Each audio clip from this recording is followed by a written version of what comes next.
weight is. How are you guys? Good.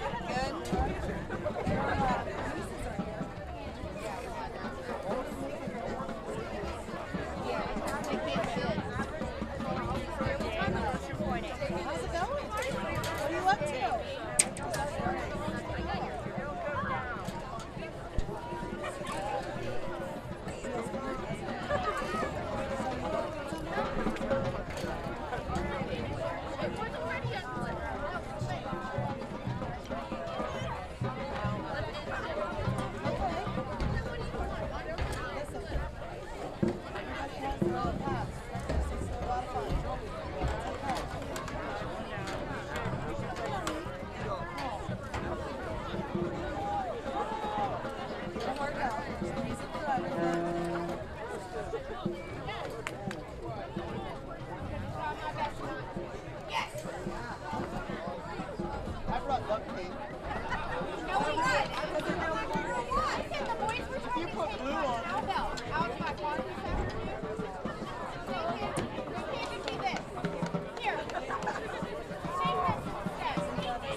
You always hear him.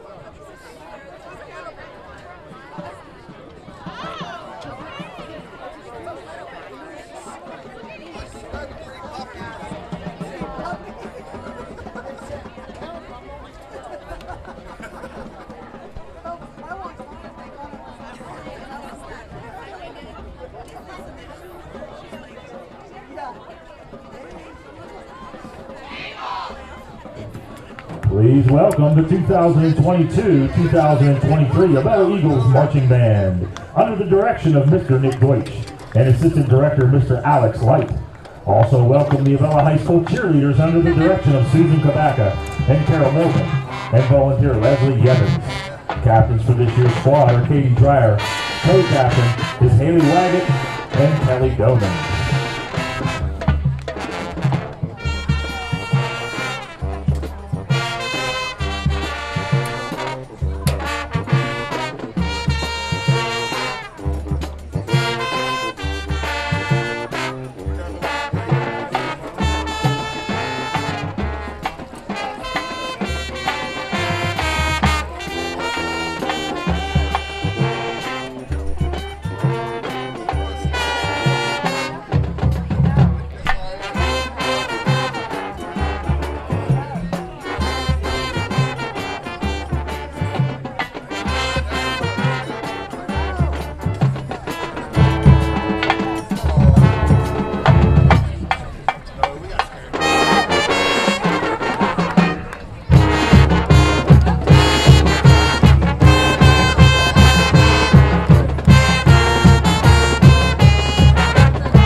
Ladies and gentlemen, please rise. Gentlemen, remove your caps as the Avella Marching Band performs our national anthem. Please remain standing at the conclusion of the anthem for the performance of the Avella Alma Mater.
Good evening and welcome to our 2022 homecoming festivities.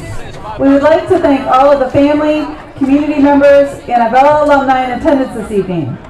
Please direct your attention to the 50-yard line as we recognize this year's homecoming court.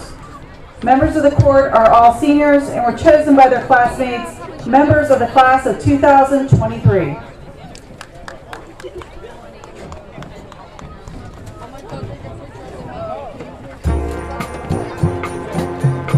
Our first homecoming court member is Miss Hannah Bauer. Hannah is the daughter of Michelle and Jeff Bauer. Hannah is a member of the art club. She is a 4-year member of the boys of both the girls varsity volleyball and softball teams. Hannah is also a 3-year member of the girls varsity basketball team. After high school, Hannah plans on attending a 4-year college or university to major in radiology. Hannah's escort, Colton Bershanti, is the son of Robert and Karen Bershanti. Colton is a member of the varsity cross-country team, the boys varsity baseball team, and the boys varsity basketball team. Colton is a member of Avella's chapter of the National Honor Society and the class of 2023 treasurer. After high school, Colton plans to attend a 4-year college or university with a major yet to be decided. Ladies and gentlemen, Hannah and Colton. Our second homecoming court member is Miss Hannah Brownlee. Hannah is the daughter of Andrea Brownlee and the late Frank Brownlee. Hannah is a member of the Avella FFA, where she holds a leadership position. She is also a member of SAD. Hannah has been a member of the girls varsity basketball team for 4 years. After high school, Hannah plans on attending a 4-year college or university to major in business. Hannah's escort, Troy Cook, is the son of Karen Cook and Eric Cook. Troy is a member of the Art Club, FFA, and SAD. Troy is also an active member of the National Honor Society. After high school, Troy plans on attending a 4-year college or university with a major yet to be decided. Ladies and gentlemen, Hannah and Troy. Our next homecoming court member is Miss Katie Dreyer. Katie is the daughter of Dean and Missy Dreyer. Katie is a member of the newspaper staff, SAD, the Science Club, and peer jury. She holds an officer position in FFA, Student Council, and the Community Service Club, and is this year's class of 2023 president. Katie is a 4-year member of the volleyball, basketball, and softball teams. She's a 6-year member of both the marching band and the cheerleading squad, as well as actively participates in Fort Cherry's trap shooting team. After high school, Katie plans to attend a 4-year college or university to major in exercise science and kinesiology. Katie's escort, Brian Kaminsky, is the son of Barbara and Joseph Kaminsky. Brian is a 4-year member of both the boys varsity football and baseball teams and holds the title as one of the captains on this year's football team. Brian is also a member of peer jury and SAD. After graduation, Brian plans to attend a 4-year college or university and major in civil law. Ladies and gentlemen, Katie and Brian.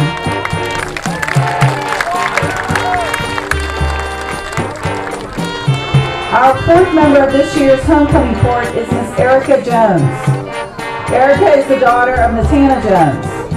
Erica is an active member of the art club and a barista trainer at Starbucks for the past 2 years. After high school, Erica plans to attend a 4-year college or university to major in law. Erica's escort is Glenn Lowe III. He is the son of Jessica Polk and Glenn Lowe Jr. and Joshua Polk and Ashley Lowe. Glenn attends Western Area Career and Technology Center for welding. Glenn is a former 4-year member of the varsity cross-country team. After high school, Glenn plans on entering the workforce. Ladies and gentlemen, Erica and Glenn.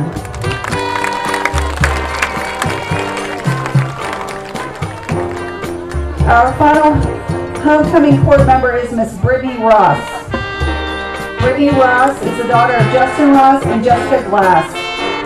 Brittany is an active member of the Art Club, the Science Club, the Community Service Club, and SAD. Brittany is also a member of FFA. After high school, Brittany plans to attend a technical or trade school with a field of study yet to be decided. Brittany's escort, Austin Euler, is the son of Keith Euler and Kim Euler. Austin is a 4-year letterman of the boys varsity football team and is also one of the captains of this year's team. Austin attends Western Area Career and Technology Center for Carpentry and is a member of Skills USA. After high school, Austin plans on entering the workforce. Ladies and gentlemen, Brittany and Austin.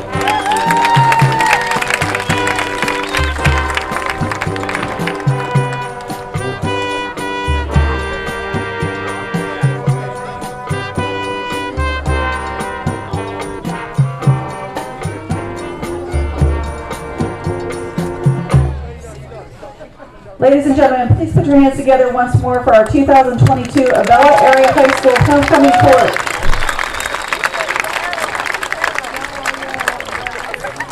We would like to thank the students and the faculty for decorating the Avella campus in preparation for tonight's homecoming game. Thank you to the Football Boosters organization and the Avella Volunteer Fire Department for hosting the homecoming bonfire Wednesday night. A very special thank you to Missy Dreyer for overseeing Wednesday's events and making our Avella homecoming a memorable one. And finally, thank you to all the patrons, members of our community, and the alumni of Avella in attendance for participating in our homecoming pregame ceremony. Please stay and join us at halftime where we will announce this year's homecoming king and queen.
This evening in a Black Hills Conference matchup, your Avella Eagles, led by head coach Ryan Cicchini, take on the Cougars from Carlynton High School, led by their head coach Rich Piccini.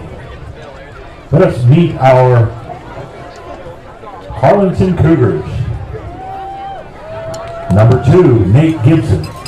Number 3, Jaden McKnight. Number 4, Mason Mulligan.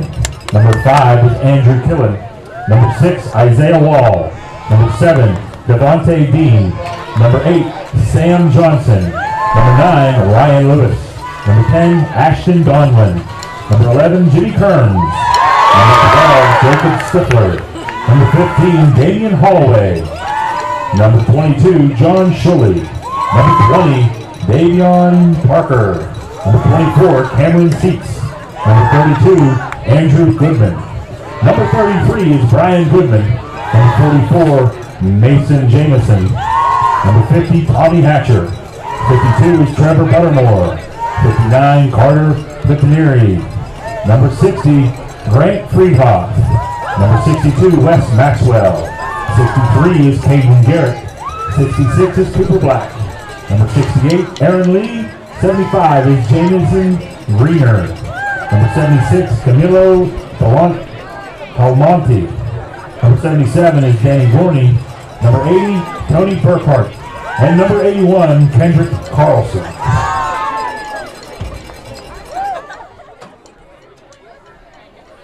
Introducing your Avella Eagles, Number 1, Reed Jarosky.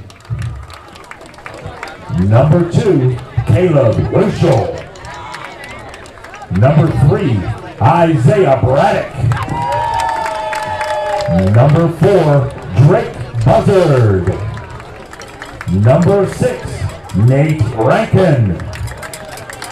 Number 10, Jason McCon. Number 13, Cole Jarosky. Number 24, Austin Euler.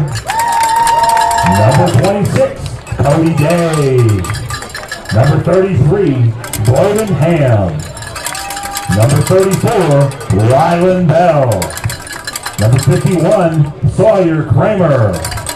Number 53 is Ben Magofsky. Number 54, Brian Humensky. Number 56, Holden Fisher. Number 58, Hayden Gatewood. Number 60, Edward Grego. Number 70, Triton Shirley.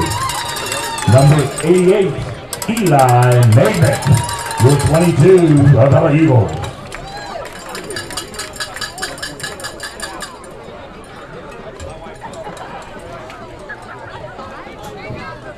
Officiating this evening's contest is the referee, Mark Marusic. Umpire, Barry Crable. Head linesman, Mark Samuels. Line judge, Ron Haller. Side judge, Vinny Tranquillo. Back judge, Gary Pirelli. The WPFOA is proud to sponsor the Malcolm M. Prime Western Pennsylvania Football Officials Association Scholarship Program. The Prime WPFOA scholarships are available to high school varsity football athletes at schools in Western Pennsylvania where the WPFOA members officiate. Winners are chosen by a WPFOA member committee on the basis of 1, amount of financial assistance required in order to pursue further education, 2, academic promise as indicated by grades, school ranking, and college board scores, and 3, citizenship and community service. Applications and supporting information must be received no later than November the 1st and are available for download at your WPFOA website, www.wpfoa.org.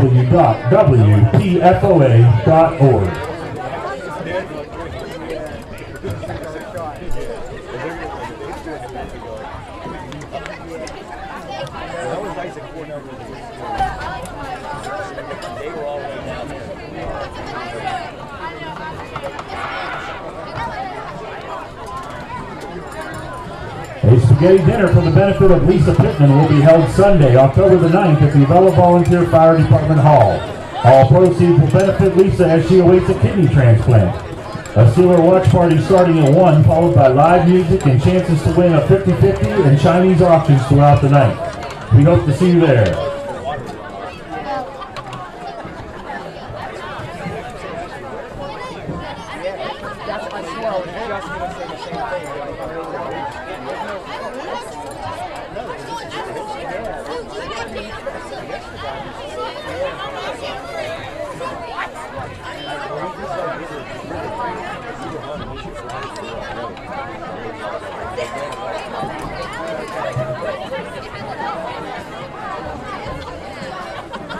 Be on the lookout for Avella Football Boosters members selling 50-50 tickets, which gives you 2 chances to win this evening. The first chance is for a Breezy Heights gift certificate, and the second chance is, of course, for half the take for tonight's ticket sales.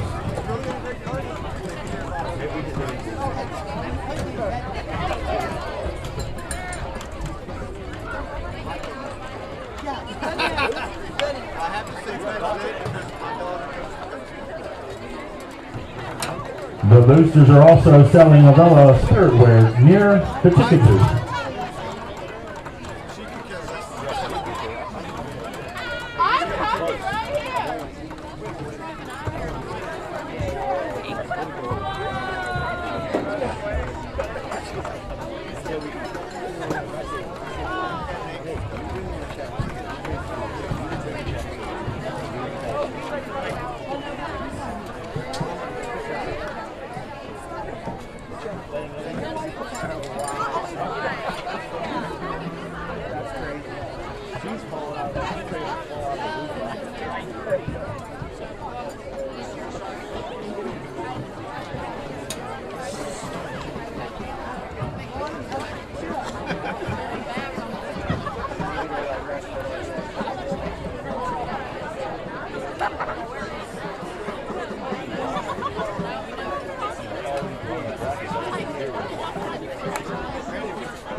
It's Friday Night Lights, produced and powered by the Hickory Telephone Company. Scott Williard and Jesse Saunders with you. Avella High School on a homecoming, little nip in the air. This is like what they call picture-perfect football weather, right?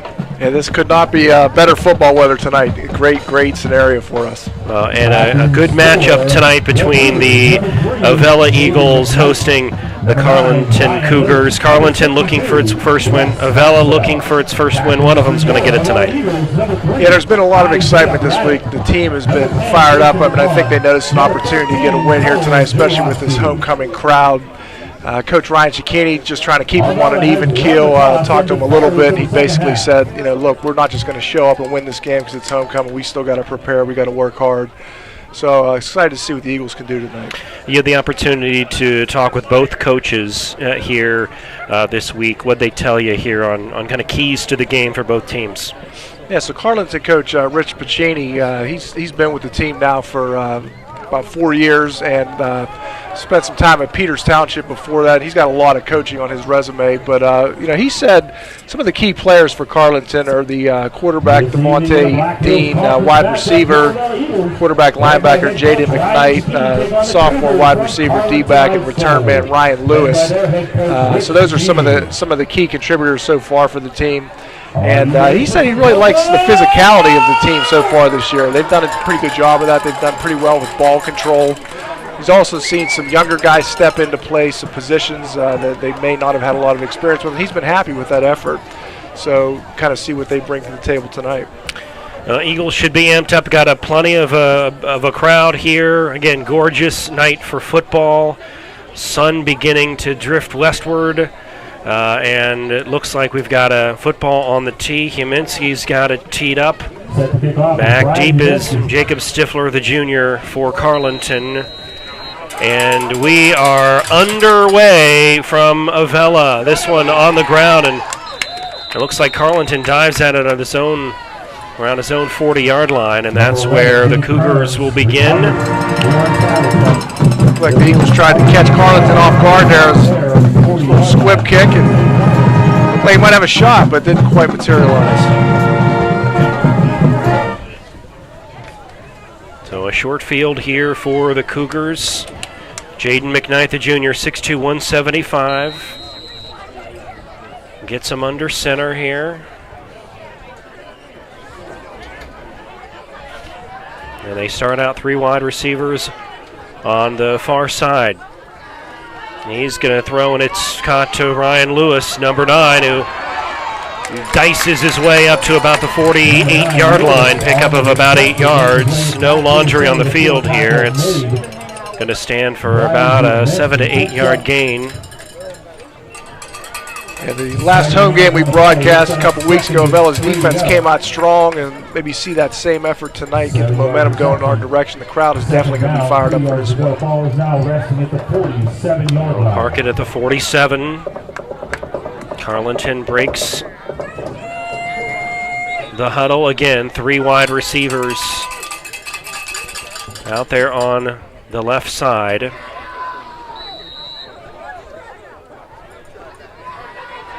Quarterback keeper dropped in the backfield. Old Jurowski getting involved with that tackle. A lot of meat in the middle there action. Like Jurowski, McCann all up in there for a loss, and that'll move the Cougars back a couple of yards. It's going to be 3rd and about 5. Big third down early in the game for the Eagles. This is a Carlynton team that's only scored 14 points this year. The Eagles have scored 7, so something has got to give tonight. So far on that second down play, defense stiffening. Carlynton now in the shotgun. They're going to pitch it to Lewis, who is spun down in the backfield. Number 9, Ryan Lewis. That was a nice gang tackle there by the Eagles defense. Cody Day getting involved. Looked like Eli Maidman jumping on the pile toward the end. Alden Fisher in there as well. And this is going to be a punt for Carlynton. So you had a nice first down connection Down 7 to go. to Ryan Lewis to get him 7 yards, and Carlynton goes backwards from there. Number 2, Gibson, back to receive. Defensive start Avella needed.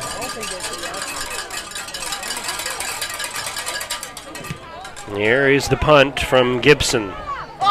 Hits the ground, rolls back to the 25-yard line, and they'll stop it.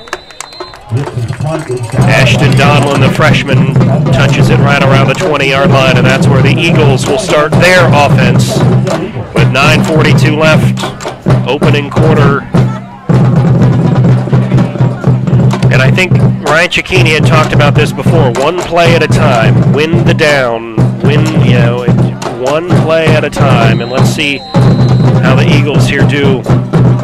Yeah, it's a they matter start their season, or start this game rather on offense. Yeah, it's a matter of putting together a couple good plays in a row, and then you got something going on offense. Jaroski's going to take it himself. Give him a little bit of room, Legs pushing moving. the pile. Somebody's been doing some squats in the. Jaroski on the keeper makes his way up the right-hand side. Moving that pile all the way up to the 31-yard line. That's going to be a first down. That was a nice job. I guess, pardon me, they're about a yard shy, it looks like. The Eagles' offensive line has steadily improved this year. Last time we saw them here back at home game, they were moving the line a little bit, and it's been encouraging to see, so I think that's only going to continue to develop as the season goes on. Ham to Jaroski's left. And again, Jaroski going to take it himself, 35. Down around the 37-yard line. But personal foul probably coming. Cody Day and Ryan Lewis getting into it with each other here around midfield. Let's see what we have, if they're offsetting penalties or if it's going to go against Carlynton. I have a feeling this one may go against Carlynton. It looked like Cody Day took the worst of that exchange. From the carry. Coach Puccini is not going to be happy about that, giving Avella a free 15 early in the game.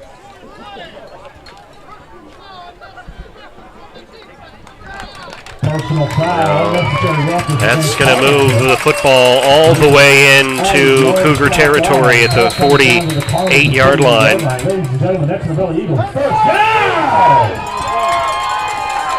Jaroski hands the ball off up the middle. That's Russell. And he's going to get to around the 42, 41. Caleb Ruschel's sort of a change of pace back for the Eagles, but one of the things he was saying is that he's been running the ball up the middle a lot, so they have some faith in him to go up the middle as well, and he's definitely got some quick feet. Did a nice job putting his head down there. 5'11", 150, hit the hole and run with it, and he did just that. Good start for the Avella Eagles offense. Second down, 5 to go. Second and 5 here.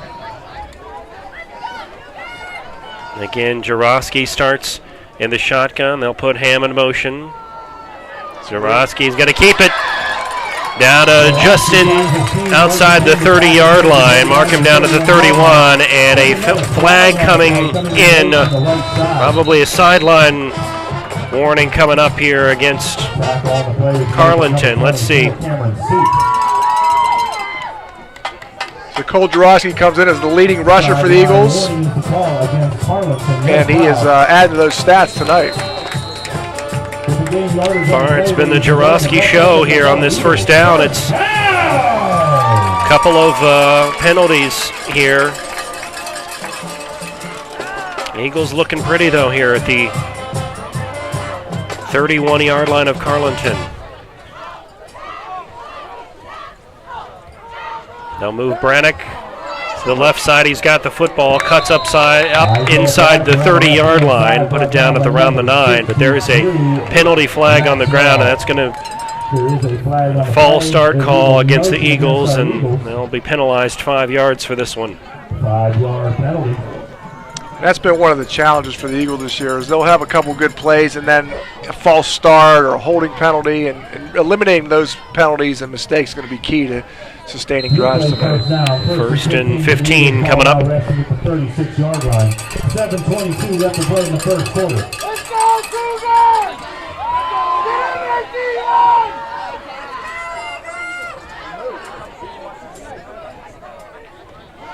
Jaroski again with a football.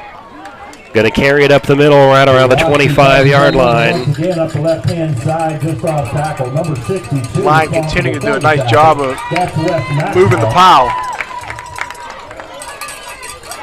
Maxwell and a gang of other Cougars brings him down. It's 2nd down and 5 coming up for Avella. Spoke to Coach Rich Pacini. He said the key was to stop in Jaroski. That was a big part of the Carlynton defensive strategy, so we'll see if they can do it. 2nd down, they're going to give to Rushell. And he's across the 25-yard line now to around the 24. 3rd and short, so you had a 1st and 15 and you've got it back. And it's all been on the run game. Yeah, that's encouraging. 3rd manageable. You got a couple options here. I mean, you can play action and just give it to Brodenham up the gut. We'll see what they come up with. And a timeout being called by Carlynton. 3rd and 3 coming up. We'll step aside as well. No score. Eagles driving on a homecoming Friday night. He's one of us, delivering for our district and standing for Western Pennsylvania values. Josh Cale, fighting for jobs and growth without tax hikes, while holding the line on spending. Josh Cale, getting the job done.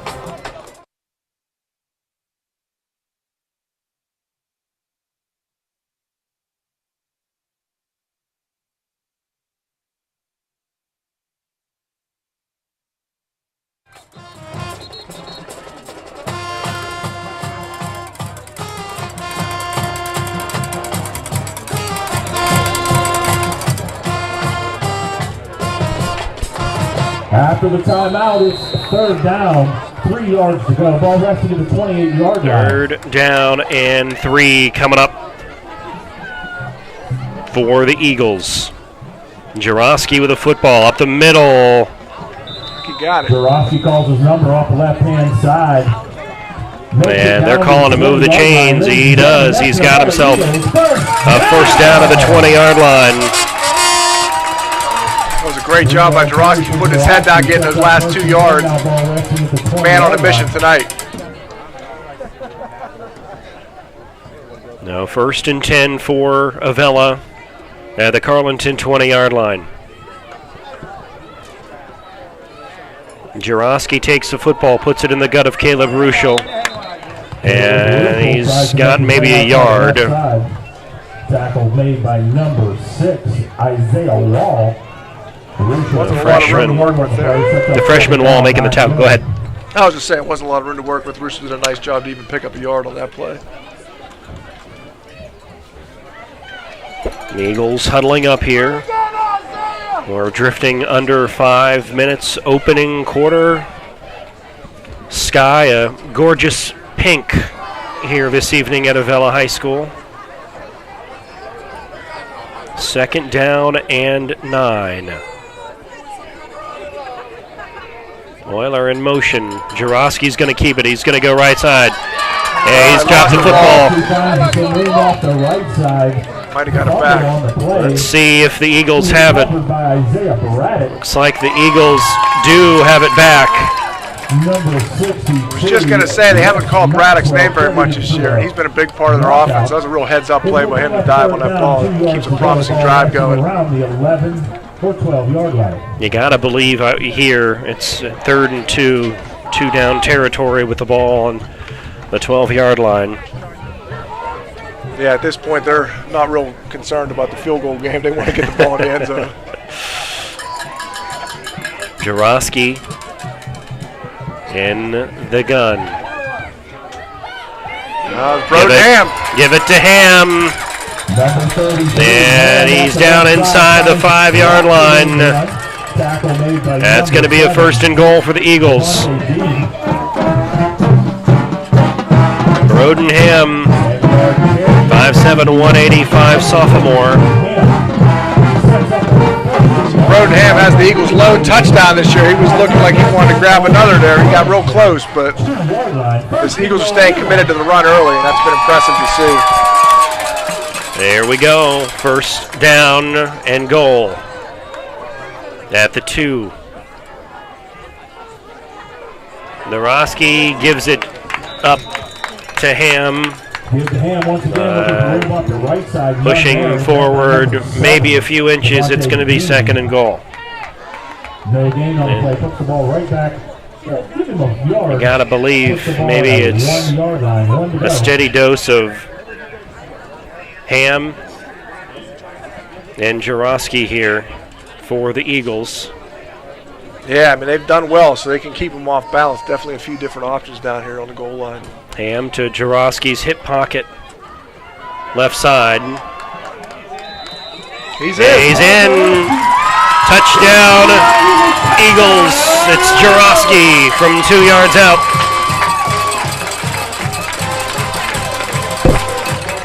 Well, Jaroski joining the touchdown party now. He and Ham tied at one on the air.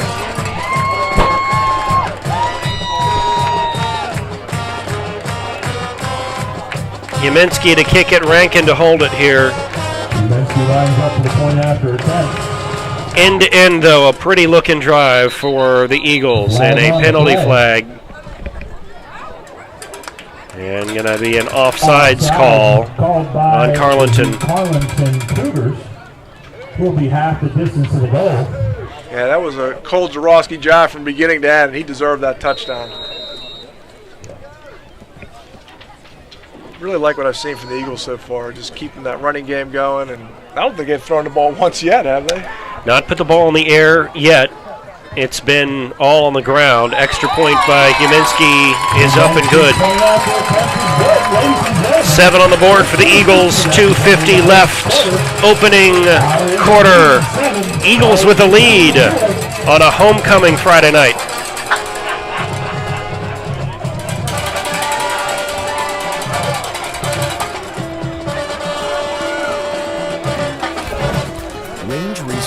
Has proudly focused on delivering energy solutions for more than 40 years. Our core values, performance, innovation, integrity, and transparency, guide us in the work we do every day as a natural gas industry leader. These values reflect how we operate as a company and are deeply rooted in our commitment to improving the communities where we work. These leading efforts have included pioneering the Marcellus Shale, now among the world's largest natural gas fields, becoming the first company to voluntarily disclose hydraulic fracturing fluids, and developing large-scale water recycling for shale development. Our commitment to fostering thriving communities begins within the walls of our company, starting with the safety and well-being of our employees and extending to the communities where we live, work, and support. Natural gas is powering our lives, providing a cleaner future, and creating exciting opportunities for careers and communities all around the world.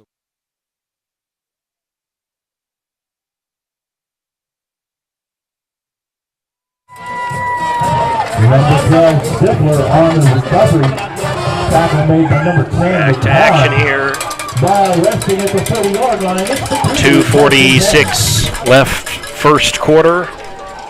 As we were saying here in the break, Jesse, a really, really, really nice looking offensive drive. End-to-end running game. Eagles look tough there. Yeah, very encouraging for the Eagles. I mean, Cole Jaroski throws a good ball, so I mean, we know the passing game is going to be there, but to be able to establish that running game early, that really gives them a lot of options moving forward. And a flag thrown. Let's see. It's going to be offsides against the Eagles. There was a movement early, and maybe they got him try to get back, but maybe there was movement on the offensive line as well.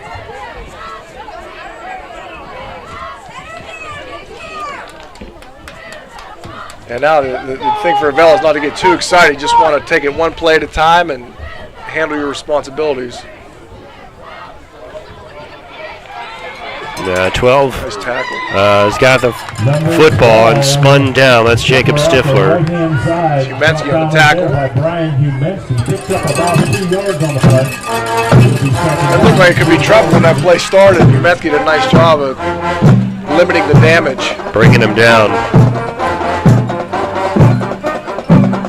McKnight and Jimmy Karras, a sophomore, are trotting in on a substitution. It's 2nd down and 3 at the Cougar 47-yard line.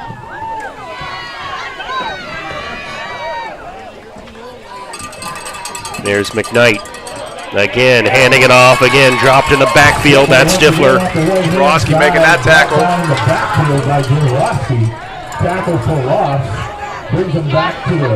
So this is shades of the previous play. 7-yard gain, tackle for a loss, 3rd and 5. Let's see what the Cougars do.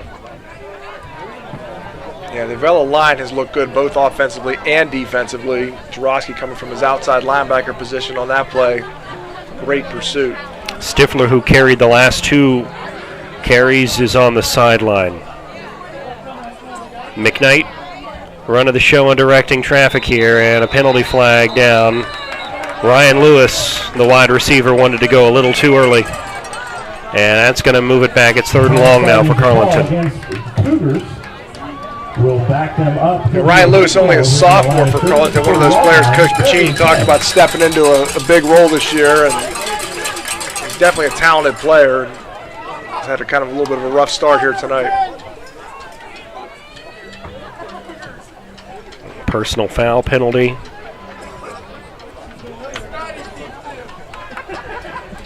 The 40-yard line. Lewis in motion. They fake to him. And quarterback is going to keep this one. And there he's going to go to the 30, to the 20. And he's going to house it. 60 yards. On a 3rd down and 10, and Carlynton is an extra point away from tying this game.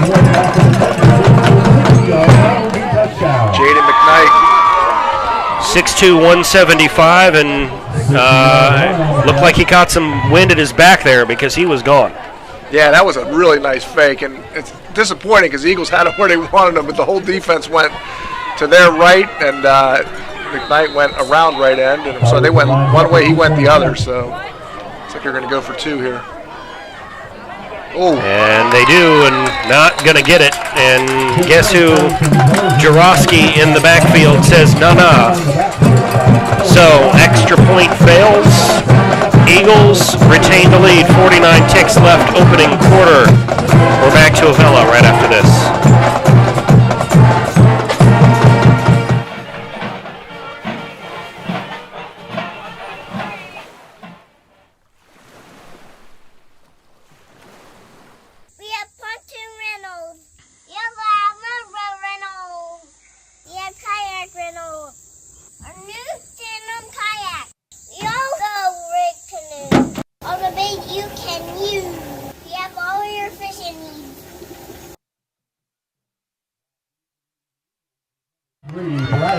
Number 33, Cam.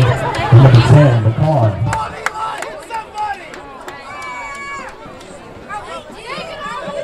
Carlynton to kick this one off. 60-yard scamper for Jaden McKnight ties this game. McKnight will kick it. And it's returned by the Eagles across the 30, down to the 35-yard line. Braddock, 5'9", 160 junior with the return. Devon Parker on the tackle, 5'7", 140 junior. Big hit on the return.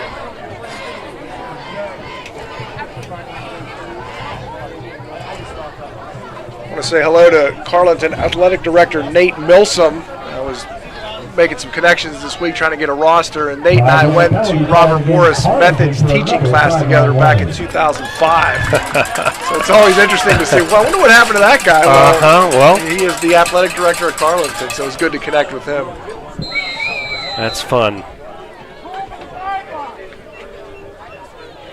Well, 43 seconds, opening quarter, 7-6 ball game. Eagles with a dominant offensive first quarter performance. Jaroski. Ham to his right. He'll take the football. He's going to run right side behind a block from Ham. Dives over the 45 to around the 47-yard line. But there's going to be a hold coming back, so that's going to bring this one back. Yeah, you can see that right away. They flew that flag very quickly, and this is where the Eagles got to be careful. They don't want to start going backwards and find themselves in a hole. They want to just keep that ground game going, and we'll start seeing them mix in the passing game here a little bit toward the end of this quarter and start of the second quarter. First down and 20 now for the Eagles, and as you said, they had to overcome a first and 15 on that touchdown drive, their first offensive possession. No, 3 wide receivers right side for Jaroski. He takes the football. He's going to throw. It's a catch to Braddock. Let the wheels do the work, and I'm going to take that across the 35-yard line to around the 37. And that is going to be the final play of the first quarter. After 7-6 Avella on a homecoming night. We'll be right back. Avella-9-30 Contracting Company Incorporated has had a wealth of success that began in 1928 in areas ranging from road construction to coal mining to underground utilities, industrial services, and heavy construction. And in today's ever-expanding energy services industry, the company provides site development, foundations, buildings, undergrounds, process piping, installation, and construction management. The future is bright for the company under the guidance of Alex E. Paris, CEO, and Timothy A. Paris, Vice President of Operations. One constant during the operation of the Alex E. Paris Contracting Corporation has been the company's commitment to hiring a professional, dedicated workforce. With today's continually evolving construction and energy climate, the company is dedicated to providing competitive wages and benefits and on enhancing employee skills through continual training and professional development. And whether working locally, regionally, or nationally, skilled workers are needed in a variety of areas. Join us and help to continue the rich tradition associated with Alex E. Paris Contracting.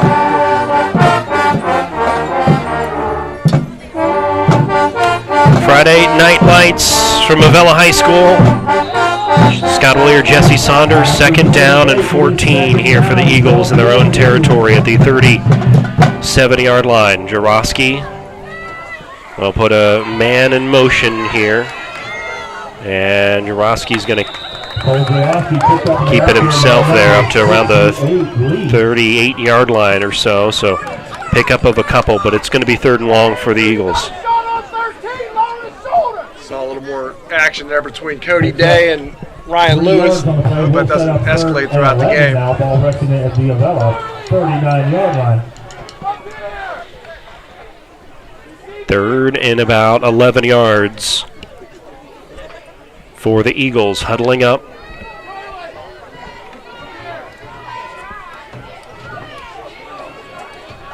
Eagles trotting to the line. They'll send Rankin out to the far side as the wideout. Move over to the right side. Being chased by McKnight. He's got a man. He's got a man.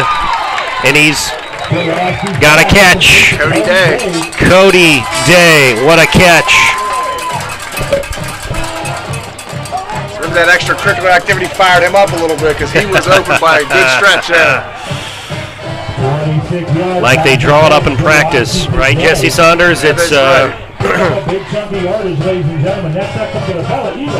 on third down and long, Eagles get the answer through the air and have a first down at the Cougar 35-yard line.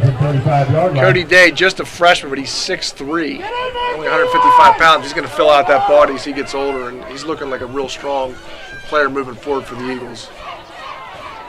Jaroski going to keep it, going to go right side. Across the 25, or I'm sorry, around the 30-yard line, inside the 30. He makes his way around the corner. Nice run. Brodenham leading the way there from the fullback position. Running game continues to look good for the Eagles.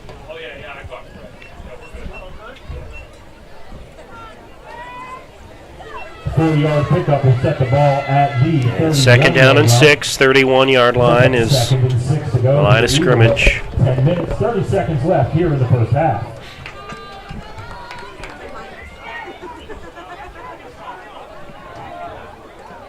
Give it to Braddock. Ruschel. I'm sorry, Ruschel. Ruschel finds a seam between the tackles. Number 62 turns it to the tackle. That is Maxwell. That's close to the 20-yard line. Ruschel picks up. That's going to be enough for a first down for the Eagles. Yeah, I wasn't quite sure. Cooper Black, number 66, was pointing at something for Carlynton. I don't know if he wanted to hold on Triton Shirley, but it wasn't to be.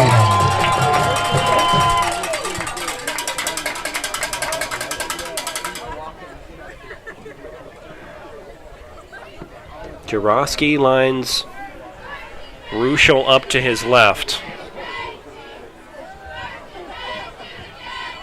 They give it to him. Ruschel running right side and pulled down after a short gain. Finds him there and brings him down at the line of scrimmage. That was No gain on the Stifler. play. Sets up second down and 10. Ball resting one of the at key contributors for 20-yard line. Carlynton. And keep the football at the 20. Jacob Stifler, number 12. He's a 6'1", 170-pound junior. Not many juniors on this team, but both of these teams have young folks on there. There's Ham Gives the hand off the left side. off the left side.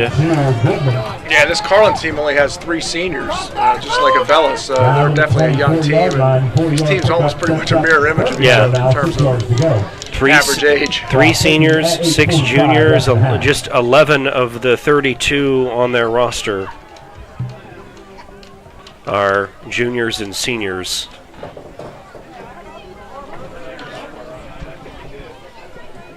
Third down and 6. Sorry, Scott, it's a nice response drive by Avella because Carlynton definitely was energized after that touchdown. Ham in the hip pocket left. Braddock. Gonna throw. It's gonna be caught by Braddock. But the Cougars had sniffed that one out. Ashton Donlan on the tackle. 740-pound freshman.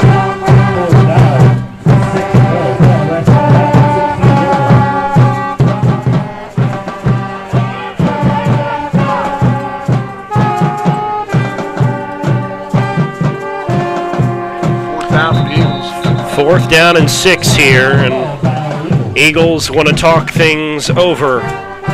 So we'll stay right here and update folks. Again, Avella Eagle football sponsors this year. The folks at Avella want to thank Range Resources, Paris Contracting, Josh Kale for State Senate, Wagner Tire, the Bait and Tackle Shop, Washington Financial, 22 Concrete, the Badillion Honey Farm, Tax Act Law, Welding and Equipment Rental and Repair, Details Photography, Hard Work Property and Service. And there you see the Avella Eagles marching band. And stick around for halftime as we take a trip to Motown. Yeah, the Avella band, we say year after year, but under the direction of Nick Deutsch, whether or not the football team's doing well, the Avella band is always undefeated. So looking forward to seeing what they have to offer for this halftime show. 4th and 6. Jurowski is going to throw, and it's caught. It's going to be close. Devontae Dean bringing him down. Let's see where the football is spotted. And it is going to be a turnover on down, so Eagles just shy there of a first down. So Carlynton takes over, 7:43 left, second quarter, trailing by 1. Yeah, that was tough. The Eagles liked that quick slant to Braddock, and I think they were hoping he could break a tackle there, but it was a real short tackle by Devontae Dean. Nice job by the Carlynton defense.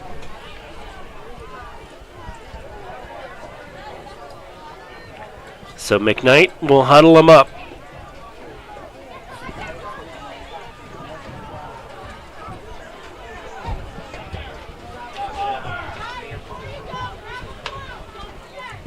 take the football, put it in the belly of Stifler. Number 12 tries to find room off the right-hand tackle, but he's met there by Cole Jaworski again getting involved in that tackle. On the assist, no gain on the play. That's the 10-yard line, so not much of anything. Maybe even lost about a half a yard on that one. This will be a key series for Avella to keep Carlynton pinned down here and keep the field position in their favor.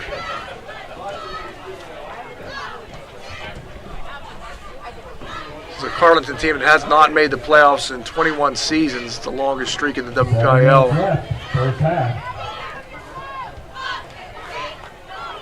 Yeah, it's a reverse, and they're going to give it to Lewis, and Lewis has got some speed. Good night.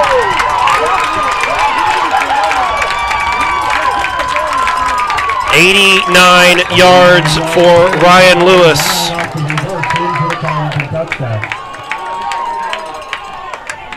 Well, it seems like the Carlynton Cougars have found a formula to get the Eagles defense going one way and come back the other way. And it's a big run by Lewis. Boy, he is fast. It has been the big plays so far that have done it for Carlynton. But Lewis turns on the wheels. We saw some wheels with Jaden McKnight as well.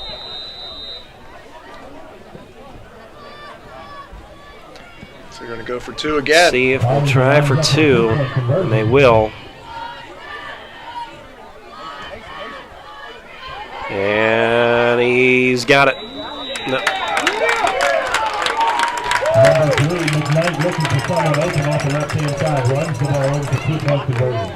With 6:44 left to play in the first half. So 6:44 left. Second quarter, it's 14-7 Carlynton. We'll be right back after this.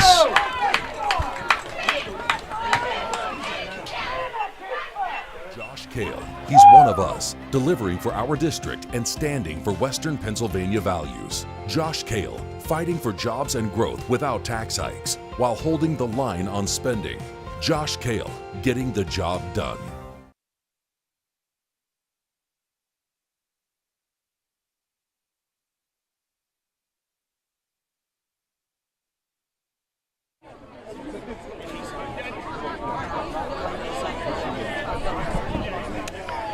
The big play Cougars here on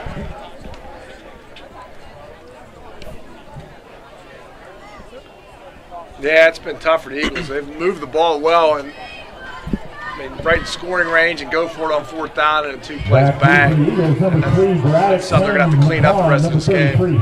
Set to kick off is number 3, McKnight. So Jaden McKnight tees it up.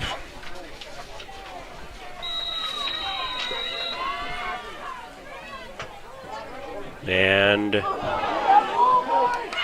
this one is returned by Braddock. 35, 40. Room to go. And 45. Cross of 45. But there is some laundry on the field. Let's see if this is going to be a holding penalty or a block in the back. Yeah, that's almost never on the kicking team. Eagles are marching backwards. Yeah, but the only thing you could do as the kicking team is maybe go offside. And that flag would have been thrown much earlier. So that was unfortunate for the Eagles. That was a nice return by Isaiah Braddock. The back is the call on the return team. That'll take the football back to the 25-yard line. 25-yard line. First and 10 Eagles from there, 25. 6 minutes, 36 seconds till halftime. And whistles stopping this play. An official timeout as we run the tee off. Set to go.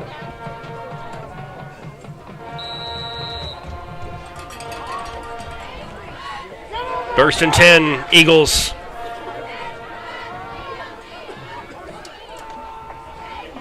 That's a handoff to Ruschel.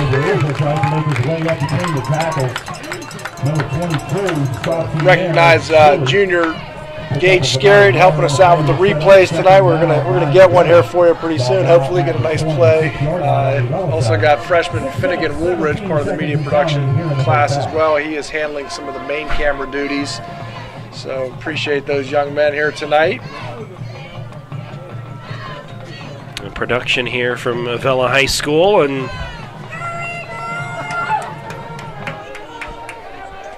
second down and 9.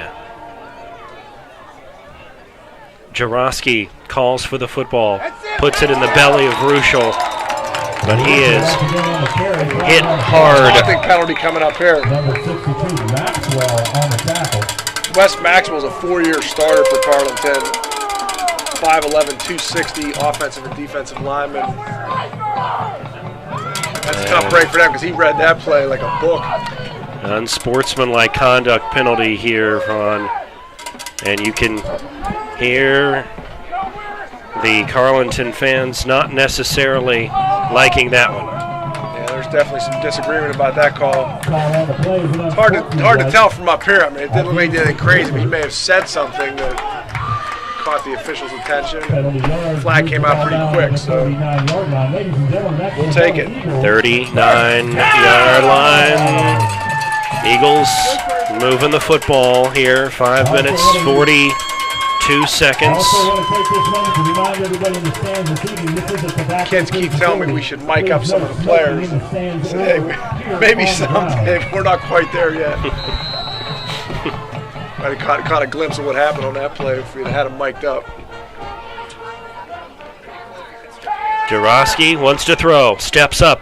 Oh, he's got him again. Oh, he almost had Day on the far sideline, incomplete. Nothing wrong with that. They might as well take a shot there on first down. Still got 2 downs to go. He had Cody Day running free just a little bit high on the pass.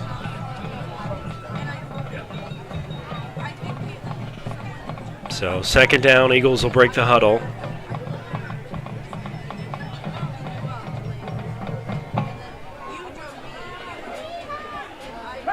And Jarosky's going to keep it across the 40, spun down at the 45-yard line.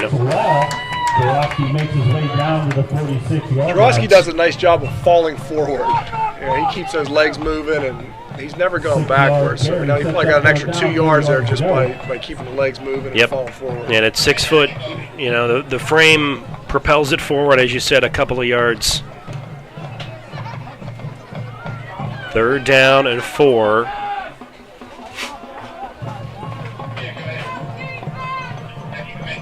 Jarosky calls for the football. He's going to go right side. Sheds a defender and gets to right around the 50-yard line, and that's going to be enough for a first down. They needed 4. They got 4.5. Nice job by Jarosky. It looked like that play wasn't going anywhere. He did a great job breaking that tackle. Well, and good game planning here because it's 4 minutes and change, clock running 4:40. Eagles will get the football to start the second half, and Bill Belichick always talks about winning these moments here, late in the second quarter, early first quarter, especially if you're going to get the ball and kind of control the game in the line of scrimmage here. Jarosky, flags aplenty. Free play then, and this one was tossed up and nearly picked off by Devontae Dean, but a flag is down. Yeah, not sure if Jarosky saw that flag or if that was the play all along, but definitely want to take a shot there when we got a free play. Well, and they do call this on the Eagles, so good thing Dean didn't bring it down. Yeah, we got it. I thought it was going to be an offsides penalty. Maybe I didn't see what they called. A false start penalty, I think, and the Eagles are. The 45-yard line is where Avella will have the football at a 1st and 15.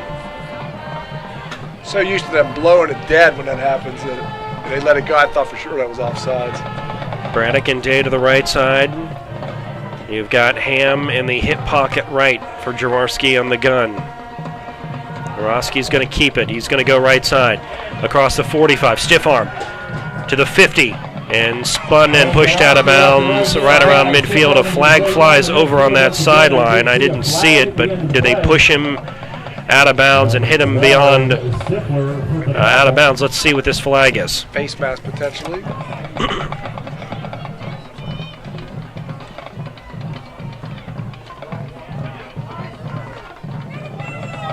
Yeah, must have been a face mask.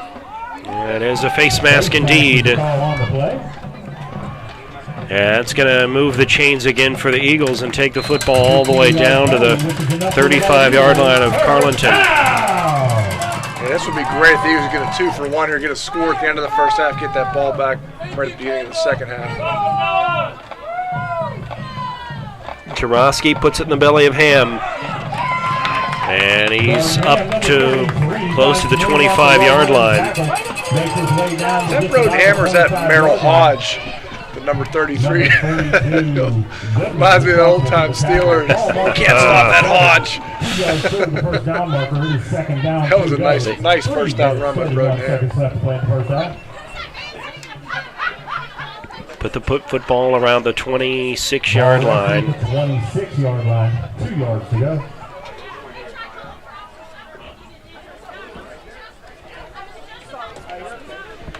Eagles definitely been helped by penalties on this drive. Jaworski again gives it to Ham. Left side. And tackle and brought down by number 62, Wes Maxwell, the senior. But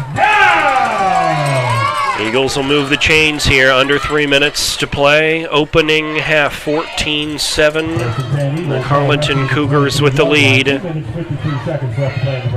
14 unanswered so far for Carlynton. Brodenham with that low center of gravity. He's going to wear on that defense as the game goes on.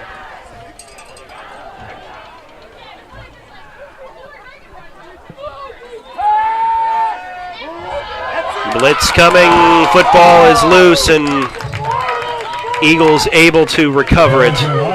Ham gets the recovery, but 68, Aaron Lee, the senior, drops Ham, but harassed in the backfield by several Cougars. You can see Jaworski thought about maybe still trying to make a play, but that play was blown up from the beginning, and the Eagles fortunate it didn't turn out worse. Now Jaworski on second down and long here is going to take the football himself, and he's hit hard in the backfield. Met by Donlin and Maxwell. They had a hard time moving Maxwell on that play. Blew the line back and blew that play up. Third down and 14 from the 27-yard line. 90 ticks remaining in this first half. Eagles trailing by a touchdown. 2 timeouts remaining for the Eagles. Euler in there. To the right of Jaworski. 2-step drop, throws over the middle, incomplete. Pass was just a little bit too high. So 4th and 14 here. No man's land, we're going for it, right, Jesse? No choice. No choice but to go for it. That was a well-designed play, just maybe 2 inches over the hands of Brodenham. Yeah, you're looking at a significant field goal here. It's a 43-yard field goal, and yeah, I mean, they trust Huminski, but maybe they don't trust him that much, right? That'd be a boot. 4th and 14. And Eagles are going to take a timeout. 1 minute, 6 seconds to go. We'll be right back after these short words. Be on the lookout for the Avella football boots. Remember, selling 50-50 tickets. You have 10 chances to win this evening. The first is a gift certificate for the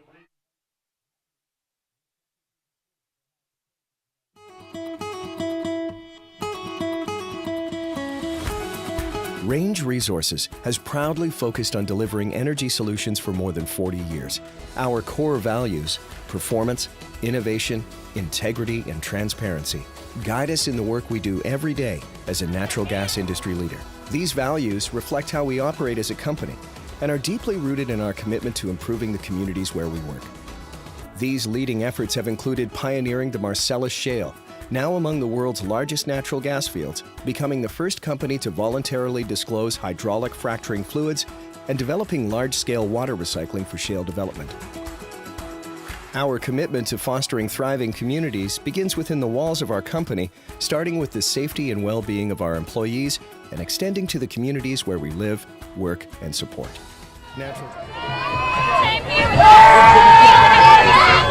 14, they're going to the end zone. Yes, sir! Touchdown, Isaiah Braddock!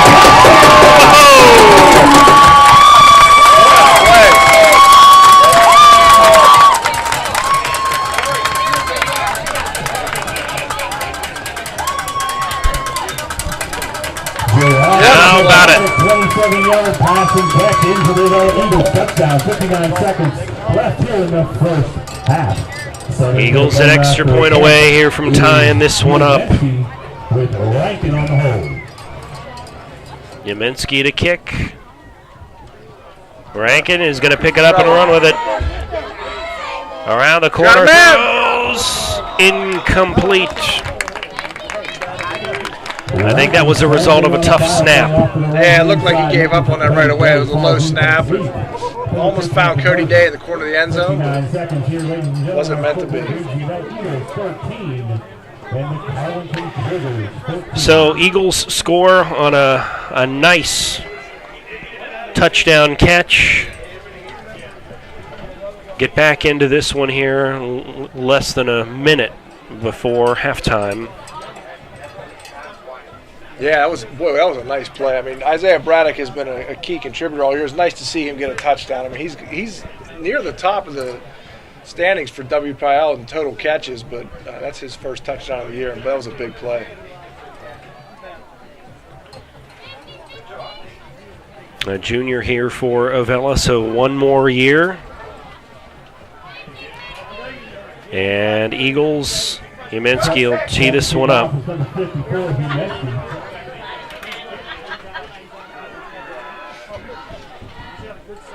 And 59 seconds here until halftime.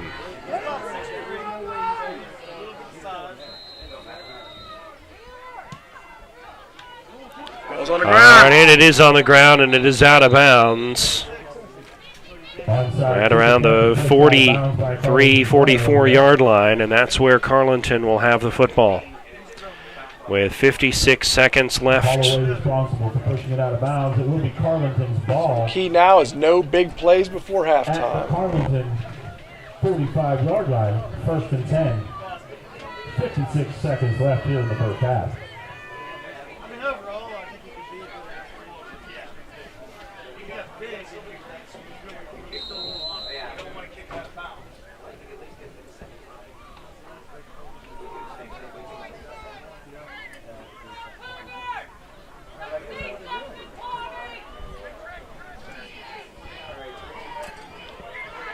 Here's McKnight calling for the football. And he's going to run him. Safety.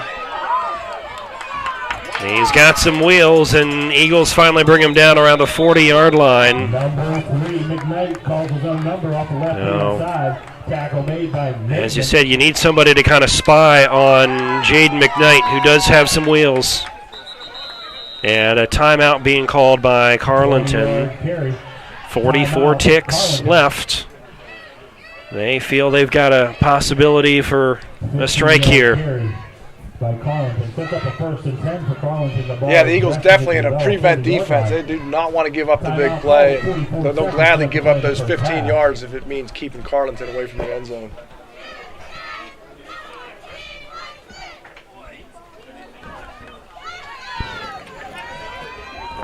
This is a Carlynton team with some big play capability, though. We've seen that in the first half, and Don't go anywhere, ladies and gentlemen, because this one's going to go down to the wire, I think. It's been fun so far. 14-13 Carlynton. Eagles drove down the field with a really nice first drive. Carlynton's had a couple of big plays. They've landed them in for touchdowns. Eagles also some big plays with the most recent pass. McKnight's going to keep it. He's going to go around the 40 and 35 and out of bounds right around the 33-yard line. 37 seconds left, second quarter. Carlynton. I haven't seen a lot from the Carlynton passing game so far. And, that's probably good for the Eagles. I don't know what their passing game potential is here at the end of the first half, but if they're going to have to run this in, that's going to be a tall challenge for them. Carlynton has used 2 timeouts.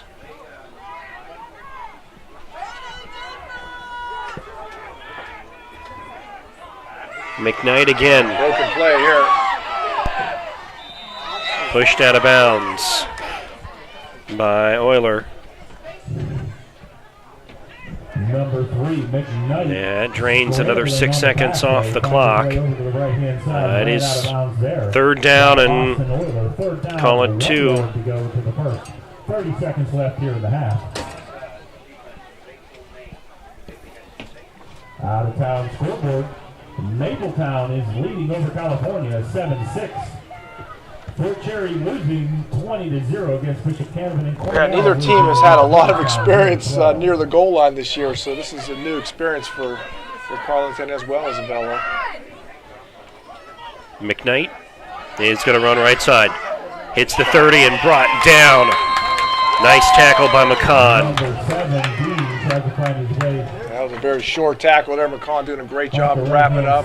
Number 3, correction. McKnight called his own number up the right-hand side. There is a flag on the play. That is an illegal shift. Illegal substitution is the call. Legal substitution. No, excuse me, a legal substitution.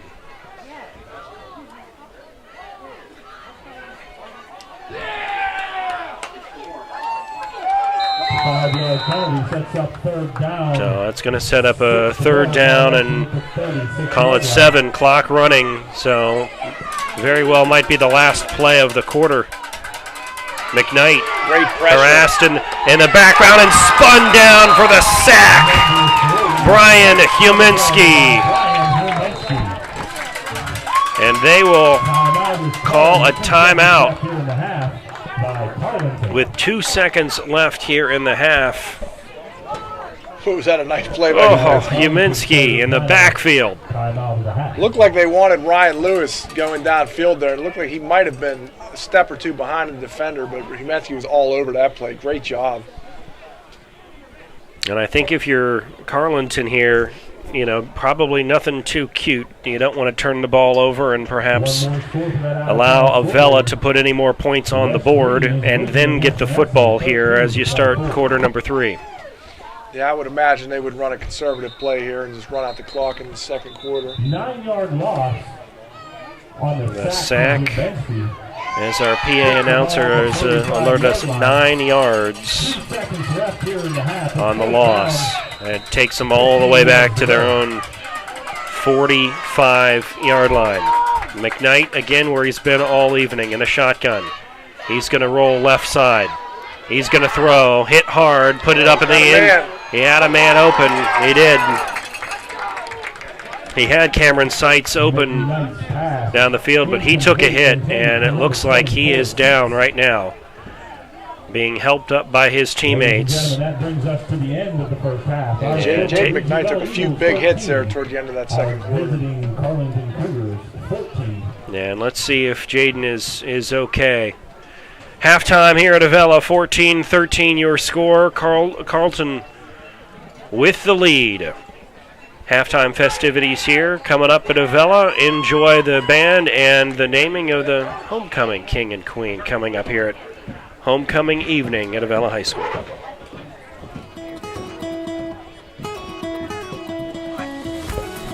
Range Resources has proudly focused on delivering energy solutions for more than 40 years.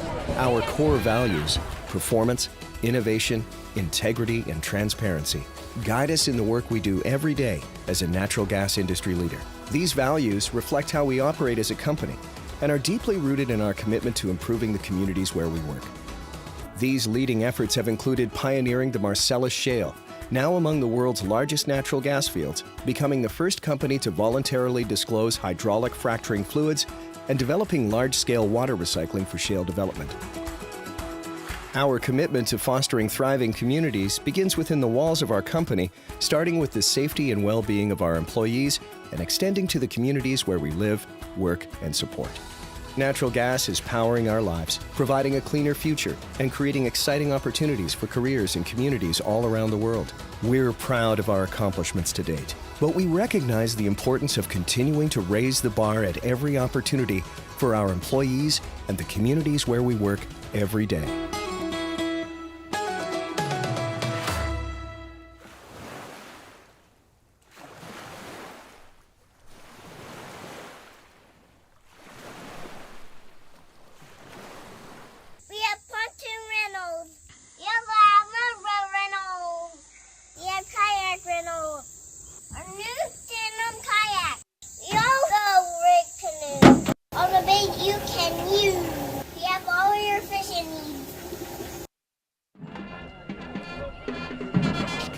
He's one of us, delivering for our district and standing for Western Pennsylvania values. Josh Kale, fighting for jobs and growth without tax hikes, while holding the line on spending. Josh Kale, getting the job done. The Alex E. Paris Contracting Company Incorporated has had a wealth of success that began in 1928 in areas ranging from road construction to coal mining to underground utilities, industrial services, and heavy construction. And in today's ever-expanding energy services industry, the company provides site development, foundations, buildings, undergrounds, process piping, installation, and construction management. The future is bright for the company under the guidance of Alex E. Paris, CEO, and Timothy A. Paris, Vice President of Operations. One constant during the operation of the Alex E. Paris Contracting Corporation has been the company's commitment to hiring a professional, dedicated workforce. With today's continually evolving construction and energy climate, the company is dedicated to providing competitive wages and benefits and on enhancing employee skills through continual training and professional development. And whether working locally, regionally, or nationally, skilled workers are needed in a variety of areas. Join us and help to continue the rich tradition associated with Alex E. Paris Contracting Incorporated.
And now, an offering from the DC universe, from the faraway planet of Krypton to the town of Smallville, the metropolis, and finally here at Avella-9-30-22 Stadium, we now bring you the music of Superman.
applause tonight. Now you get to decide how we will end our show this evening.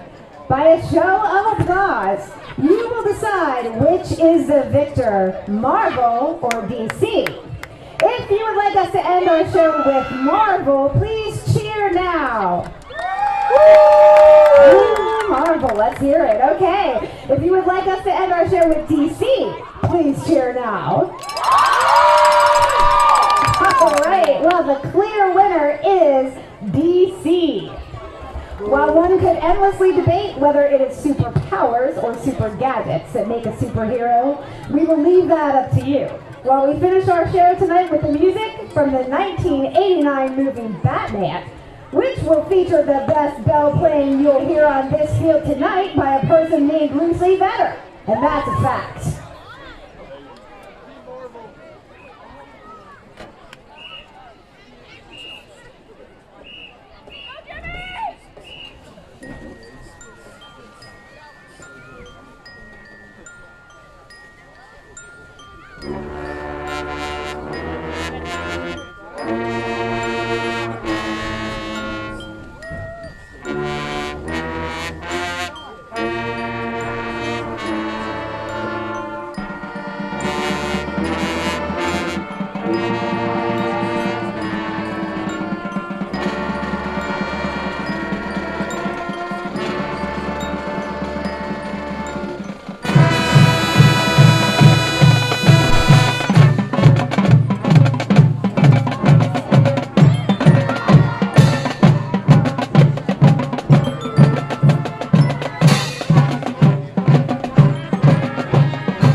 again for the Carlynton Golden Cougar Marching Band.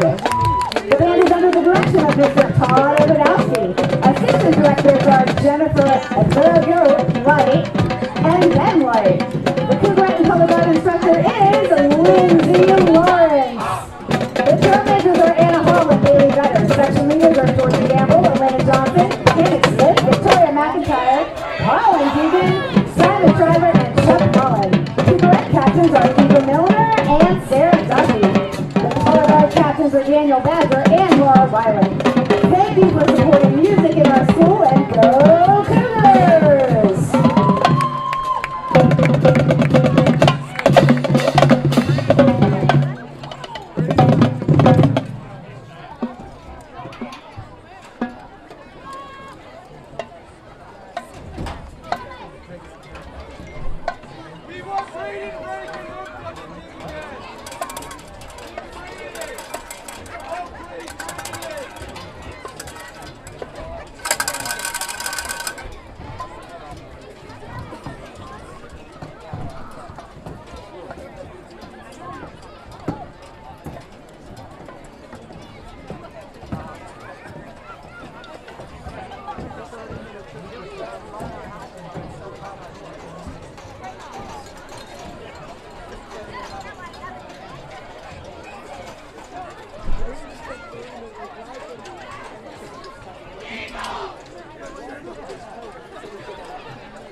At this time, we would please like to welcome back the members of Avella's 2022 Homecoming Court.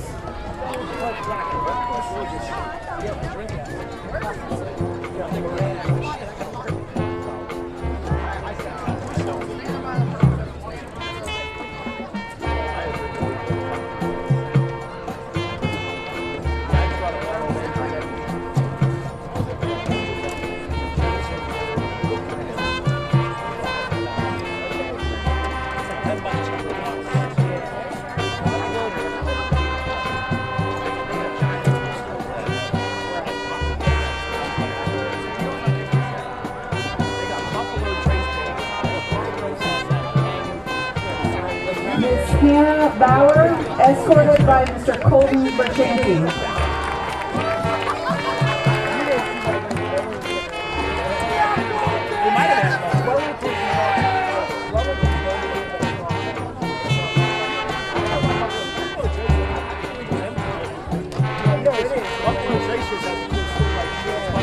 Miss Hannah Brown-Lee, escorted by Mr. Troy Cook.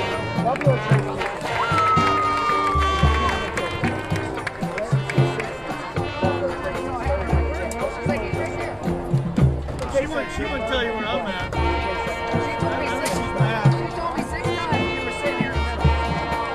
Miss Katie Dreyer, escorted by Mr. Brian Kumensky.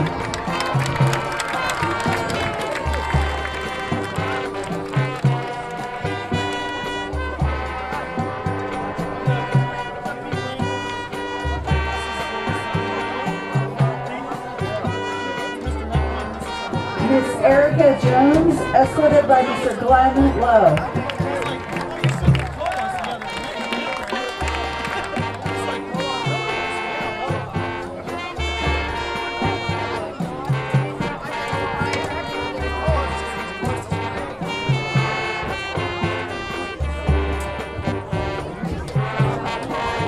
Miss Brittany Ross, escorted by Mr. Austin Euler.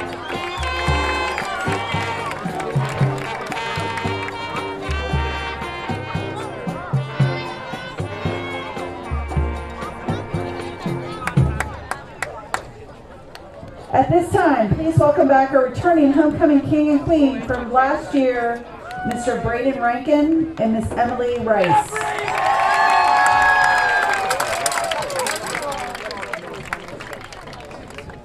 Now, the moment we've all been waiting for, the crowning of the 2022 homecoming king and queen. Drum roll, please.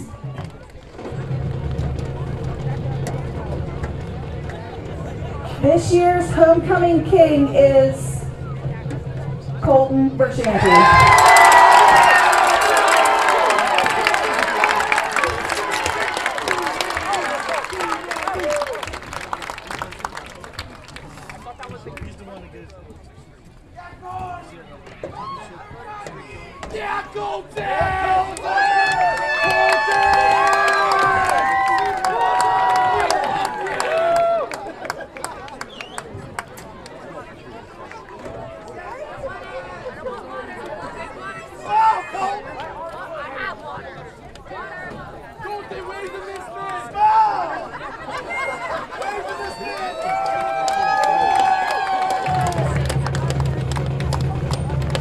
Finally, your 2022 homecoming queen is Katie Dreyer.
Congratulations to this year's homecoming court and the new king and queen.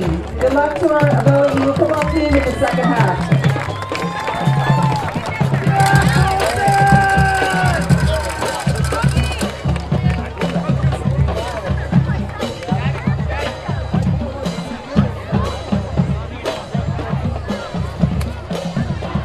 Congratulations, Colton and Mr. Champy and Mrs. Dryer.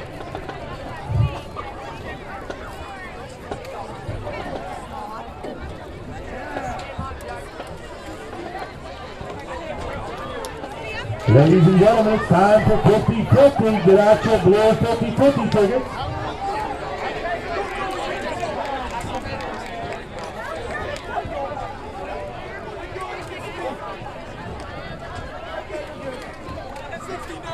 Up first will be the Breezy Heights gift certificate. That winning number is 691467. 691467.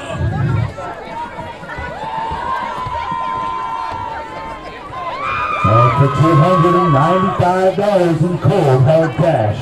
That winning number is 692078. 692078. You can collect your winnings here at the booth.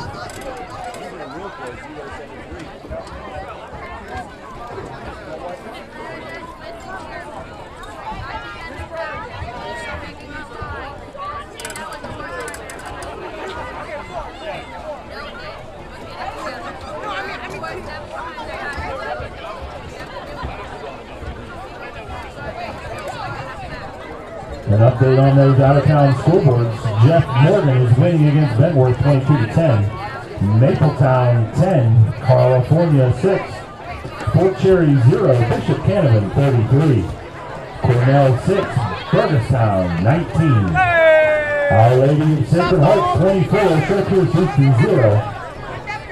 West Green 13, Menneson 40.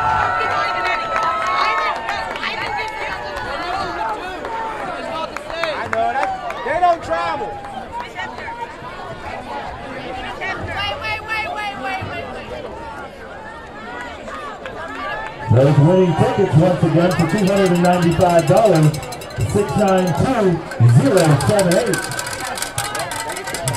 For the Breezy Heights gift certificate, 691467.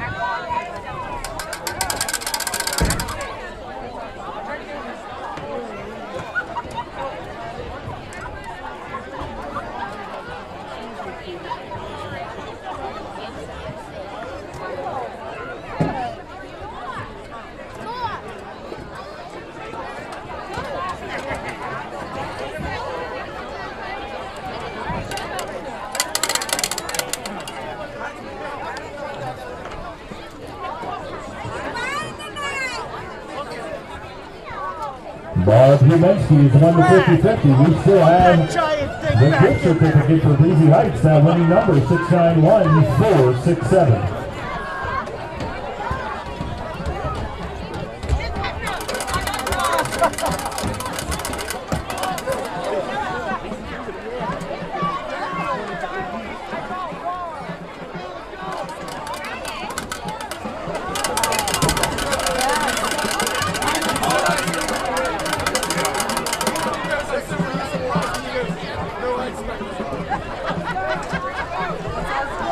Friday Night Lights back at Avella High School on a homecoming. Congratulations to our king and queen, Colton Bershani and Katie Dreyer.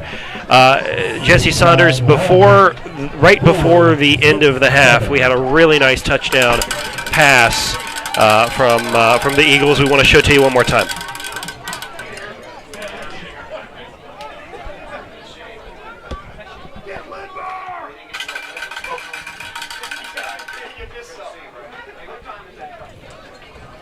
Way to thread the needle there to Isaiah Braddock, who catches it and comes down with it. And so we've not always been in this situation before. We got a ball game here. Yeah, I mean, this is exciting. I mean, that was a huge catch by Isaiah Braddock there at the end of the second half, and it gets Avella right back in the game. And I can only imagine what Coach Cicchini's talking about in the locker room. I mean, I can imagine he's saying, hey, guys, I mean, this game is right within our grasp. We've moved the ball pretty much at will on the ground.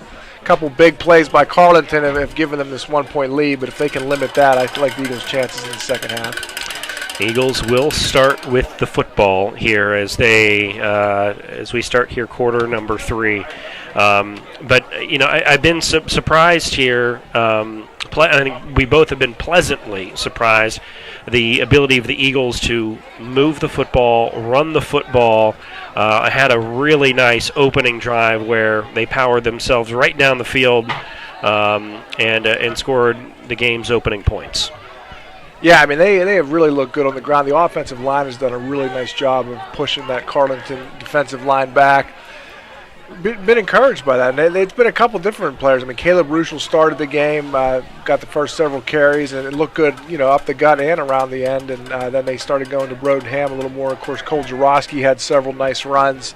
Then they started getting the passing game going a little bit. We saw Cody Day with that nice 25 to 30-yard catch. And, of course, Isaiah Braddock getting involved more in the second quarter. So, I mean, offensively, I like what I see, and just defensively, it's a matter of stopping those big plays. That's right. It was the big plays that really hurt the Eagles. And I think, as you say, you take away a couple of those big plays, this is a very different football game. Yeah, I mean, this is a situation where without those two big plays, I mean, you know, should have, could have, but, you know, we could be looking at a 13-0 lead and totally dominating the game. And Carlynton has that capability, so that's something the Eagles are going to have to keep an eye on. And it's going to be a fun second half. A lot of speed on the Cougars team, especially with their quarterback, Jaden McKnight. We're going to watch him. He took a shot at the end, last play of play in the third quarter. We're going to see how he is. He's back on the field and planning to do the kicking here. The Eagles will receive, and we're ready to go. 14-13 Cougars with the lead at Avella. This one rolls out of bounds at the 18-yard line. So that is a penalty, and the Eagles, right? Smart play here because it allowed didn't try to return it here. Allow the penalty to happen, and we'll put the football. Yeah, it was a nice play by up here at the 35. It was looking like a really nice kick there. It was going to pin him deep, but Chasen was very patient and kind of took a peek up to see where the kickoff team was coming and did a nice job of letting that roll out of bounds. Eagles with the football here. As we start with 12 minutes in the third quarter, they trail by 1. First pass is incomplete, looking for Braddock on the right side. Yeah, looked a little rusty on that throw. Braddock again on that quick slant, almost like a wide receiver screen, and the ball just out of his reach. Number 88, Eli Maidman, checking in for the Eagles. Maidman, a sophomore, 5'10", 130.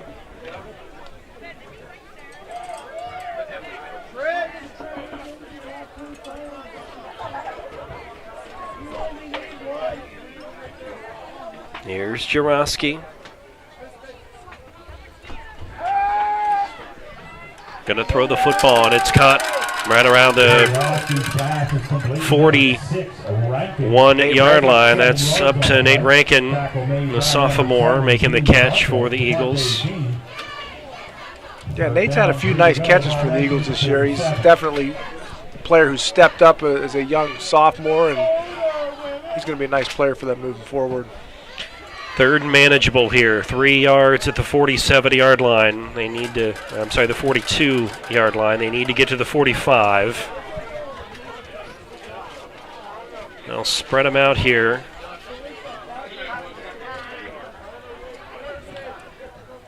Jaworski going to take it himself. He's going to get to the 40, and it's made not even back to the line of scrimmage. It's brought down by Isaiah Wall, and it's going to be fourth down and about 4 yards now, moving the football backwards. What do you do here? You punt the ball or go for it at 4th and 4? Well, I think the decision's been made already. Like we talked about some of the earlier games. When you're 0-5, pretty much got nothing to lose. I mean, if it were me, I probably would punt in this situation, but nothing wrong with going for it here. You might as well take a shot and see if you can't make a big play. They need 3 at the 42-yard line. Jaworski puts Euler in motion.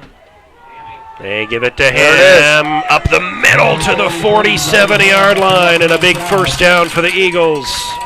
Nice looking play, just a big hole for Ham to run through, no hesitation, hit that hole with power, and easily picks up that first down. First down! Looking like the offensive line is picking up right where it left off in the first half. Ball resting at the 47-yard line. Eagles are moving, fresh set of downs here.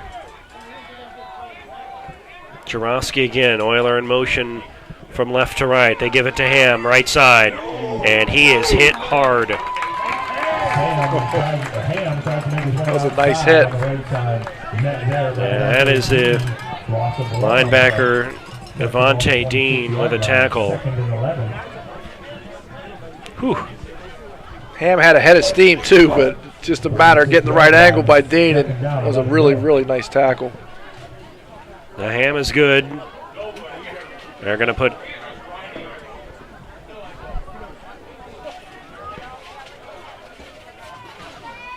second down and 11. There's Rankin.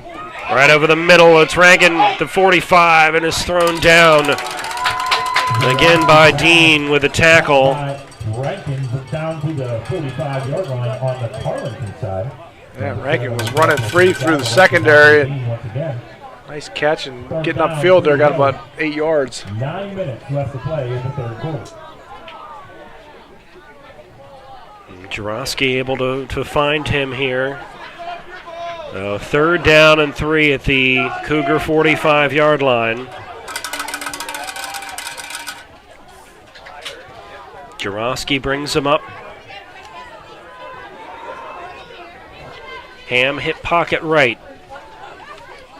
Jaworski's going to take it. Penalty flags fly. Pile gets pushed across the 40-yard line. And it's coming back. Picks up 5 yards on the play. However, there are multiple flags. I didn't see the false start, Jesse, but everyone else did. So. Illegal formation. Yeah, there was no hesitation from the referee on that call. 5-yard penalty on the play.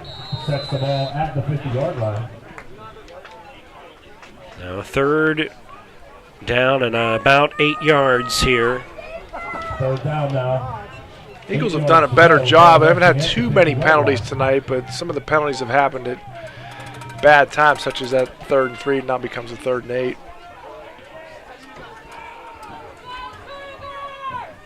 Loading him up on the left side. Here's Jaworski. Another flag. He's going to throw the ball. Intended for Isaiah Braddock along the sideline. Incomplete. Braddock falls incomplete. However, there are flags on the play.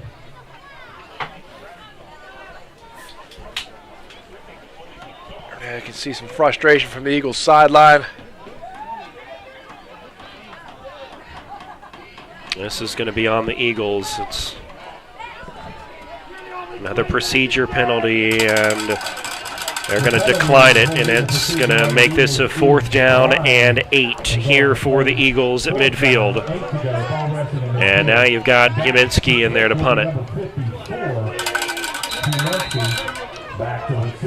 A good punt here from Huminski. You got to watch Lewis. He's a speedster. But a nice punt from Huminski, keeping it away from him and out of bounds, so Lewis can't return it. Now Carlynton touches the football here on offense. 7:49 left in the third quarter.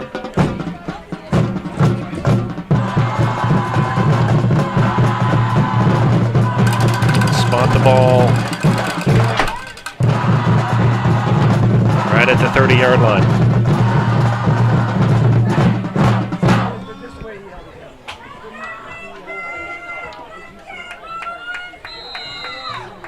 Cougars are huddling up. They've got the play. They break.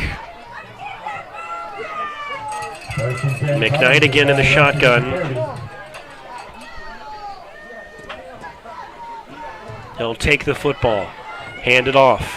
Nice across job. the 30 and right down right around the 32-yard line. That's Jacob Stifler with the carry.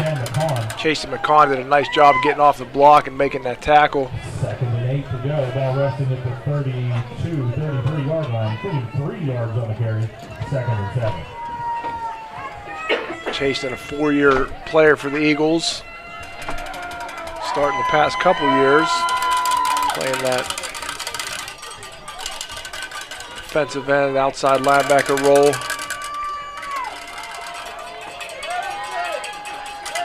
McKnight. And the little pitch to Ryan Lewis. Was that a nice play by Humansky? Keeping him in front of him. Yeah, that's going to be a loss of a couple. Really nice play by Humansky there. Hey, talk about setting the edge, and Humansky did that there. He strung that play all the way to the sideline. There was nowhere for Lewis to go. Eagles in a good spot here, 3rd and 9. This will be a big stop early in the 3rd quarter.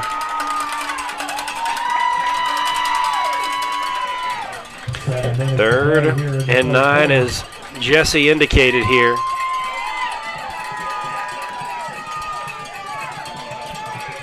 McKnight keeping it himself. He's got some speed, but so too do the Eagles. Dropped around the 35-yard line. This is not going to be enough for a first down, so Guess you who? got 4th and 6. Guess who indeed? Mr. Humansky, once again, great job of pursuit. He would not be denied on that play. Ball resting at the 34-yard line.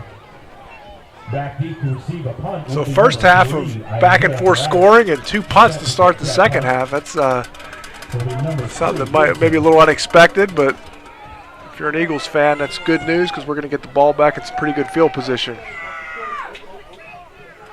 Gibson to kick. And this one almost looks like partially blocked, but it was not. Just came off a little awkward. Downed here at the 44-yard line, and that's where the Eagles will start their second drive here of the second half. So, Jesse, here as we start the second drive of the second half, what are you telling the team at this point in time? Again, just back to the basics here. Yeah, I mean, I say stay the course. We're moving the ball. I mean, we had a nice drive there. We just had a couple penalties that set us back, and it's focus at this point. I mean, you get excited. You're in the game. You got to stay focused. You got to limit those penalties.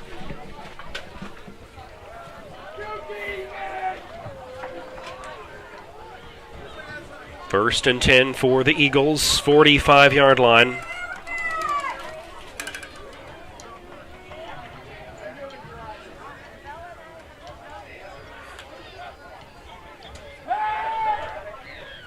It's a pass, and it's complete to Braddock along the far sideline. Out of bounds, right around the 49-yard line of Carlynton. Nice looking play. Braddock came in motion, and Jaworski did a nice job getting that ball out right in stride. Picked up 6 yards on first down. Good start for the Eagles on the drive. Second down and 4.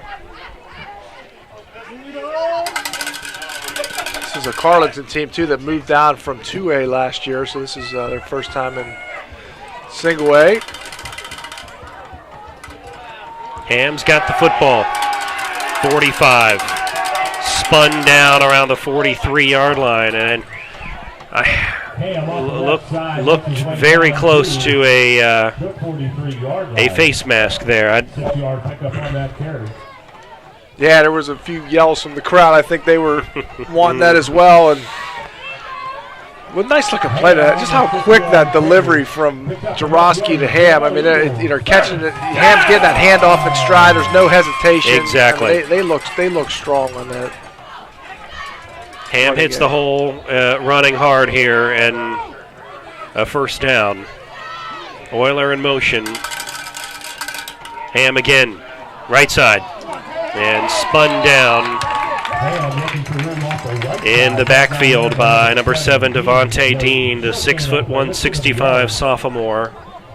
Second down, 9 to go. Ball now at the 42. We'll talk a little bit in the first half about Ham can wear a defense down, and you might be starting to see some of that here in this third quarter. And it's just a matter of Ham just breaking a tackle or two there, and he might have had a real nice game on that last play. The Eagles have had the football for most of this 12 minutes here in the third quarter so far. 4:07 and running. Second down and long. Jaworski throws. They're going to call it a catch. If he did, he got it to Braddock. They're calling a catch right at the 36. So going to be third and short. Call about 5 yards coming up for Avella. The Eagles did a nice job of picking up the rush there, too. And Brodenham has done a nice job blocking as well as running the ball this game. January 27, 2004.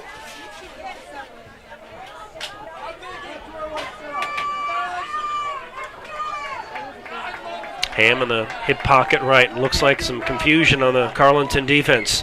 Ham's got the football, and he's running back to the left side. There's that face mask. Pulled down by the face mask, and Wes Maxwell didn't mean to do it, but that's going to cost him big. And it's going to be a new fresh set of downs for the Eagles. Yeah, that was tough. I mean, Maxwell did a nice job of getting off that block, really blowing that play up, and really inadvertent to grab the face mask. 15-yard penalty coming up for the Eagles. Yeah, the Eagles have been helped by several personal foul calls on Carlynton tonight. It's one of the things about the running game. You get that running game going, and the guys are just looking for ways to bring down those backs, and sometimes those hands just get mixed up in that face mask, and that's what we saw in that last play.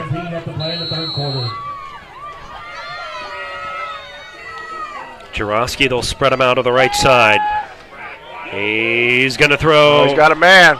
He's got a man. He's got a touchdown. Oh, baby.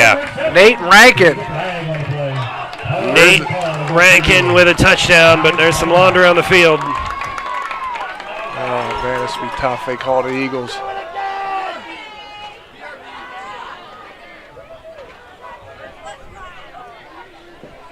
I think it's coming back.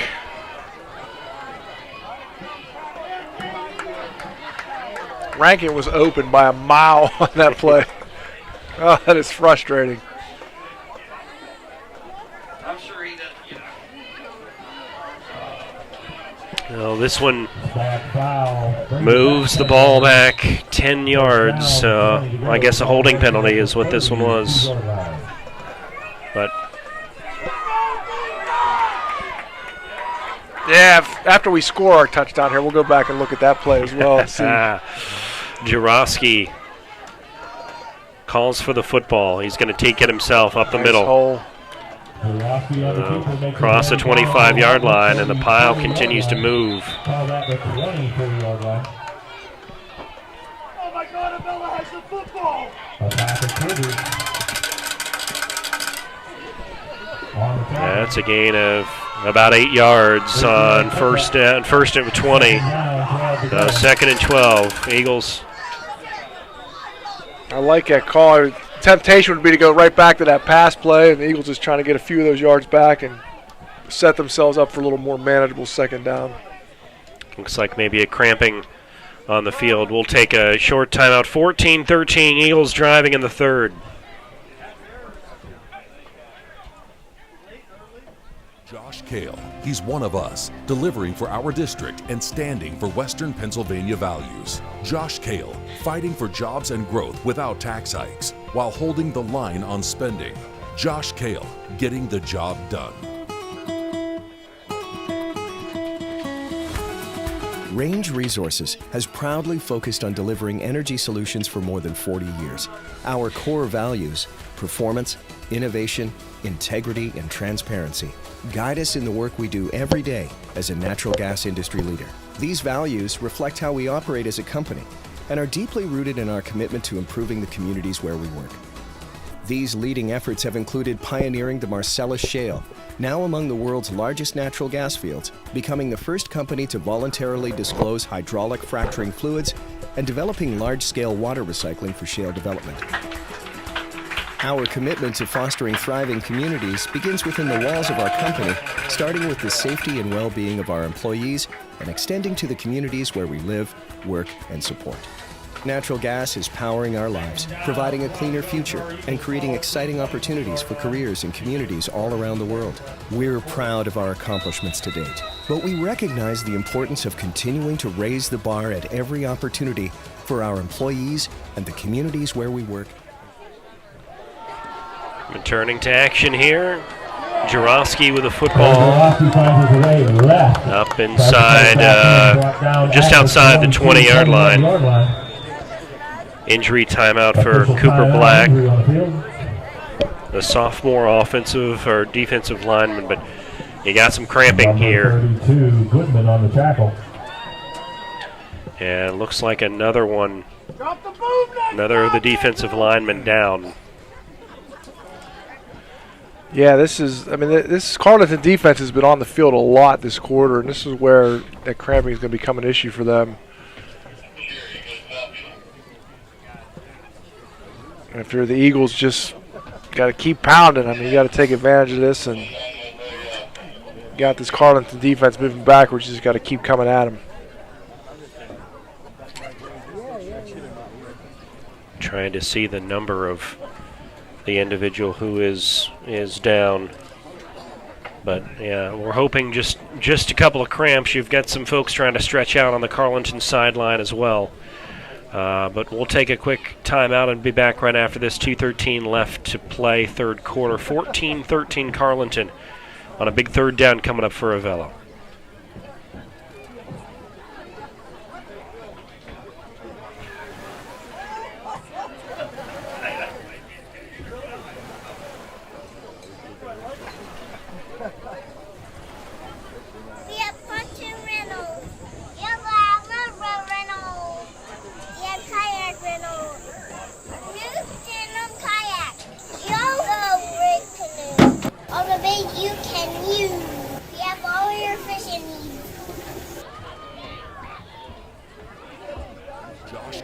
He's one of us, delivering for our district and standing for Western Pennsylvania values. Josh Cale, fighting for jobs and growth without tax hikes, while holding the line on spending. Josh Cale, getting the job done. Alex E. Paris Contracting Company Incorporated has had a wealth of success that began in 1928 in areas ranging from road construction to coal mining to underground utilities, industrial services, and heavy construction. And in today's ever-expanding energy services industry, the company provides site development, foundations, buildings, undergrounds, process piping, installation, and construction management.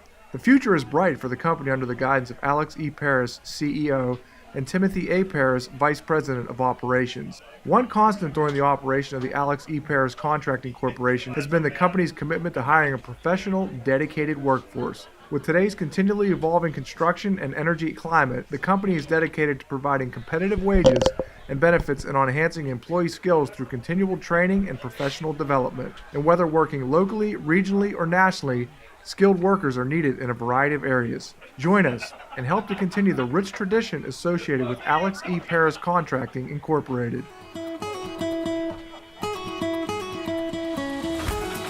Range Resources has proudly focused on delivering energy solutions for more than 40 years. Our core values, performance, innovation, integrity, and transparency, guide us in the work we do every day as a natural gas industry leader. These values reflect how we operate as a company and are deeply rooted in our commitment to improving the communities where we work. These leading efforts have included pioneering the Marcellus Shale, now among the world's largest natural gas fields, becoming the first company to voluntarily disclose hydraulic fracturing fluids, and developing large-scale water recycling for shale development. Our commitment to fostering thriving communities begins within the walls of our company, starting with the safety and well-being of our employees and extending to the communities where we live, work, and support. Natural gas is powering our lives, providing a cleaner future and creating exciting opportunities for careers in communities all around the world. We're proud of our accomplishments to date, but we recognize the importance of continuing to raise the bar at every opportunity for our employees and the communities where we work every day. Wes Maxwell shaking up on the play. Makes his way up. Back to Avella High School. Injury timeout. Wes Maxwell, the senior. And we hope he is okay, but looks like some cramping. And as you said, Jesse, that defense has been on the field quite a bit here in the third quarter.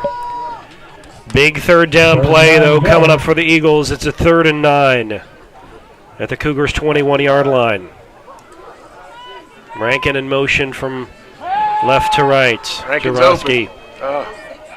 It's thrown. It's caught to Rankin, and he is spun down. But it's enough for a first down. So Nate Rankin coming out party tonight. Huh? He scored a touchdown, called back, comes right back with that big first down catch. Giving the Eagles another weapon on the outside. Which is enough for the Avella Eagles. First down! It's first and goal for our Eagles from the 10-yard line. 11 minutes, 37 seconds left to play in the third quarter. 1:33 and running. Eagles trailing by 1. First and goal situation at the 10.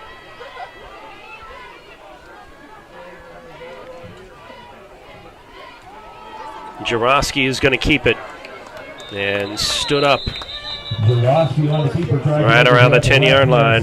Stood up there by number 17. Mike. John Scully involved in that tackle. 5'8" sophomore, 165 pounds. No gain on the play. Ball still resting at the 10-yard Cooper line. Black entering back in defensively. The earlier injury, Caden Garrett comes back out for Carlynton.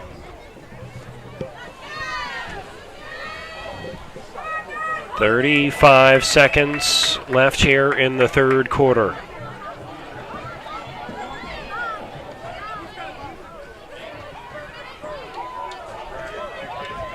Jarosky will take it. Blitz coming, picked up, throw. They were looking for Rankin over the middle and incomplete. Devontae Dean there provided a bit of the defense for Carlynton. And it's going to be 3rd and goal again from the 10. It looked like Isaiah Braddock thought he was open. You could see him kind of had his hand on his head. And definitely showed more confidence in Nate Rankin. And just wasn't meant to be on that last play.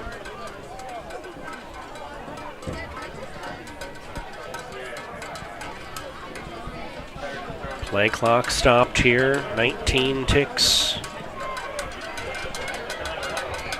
Trips left side.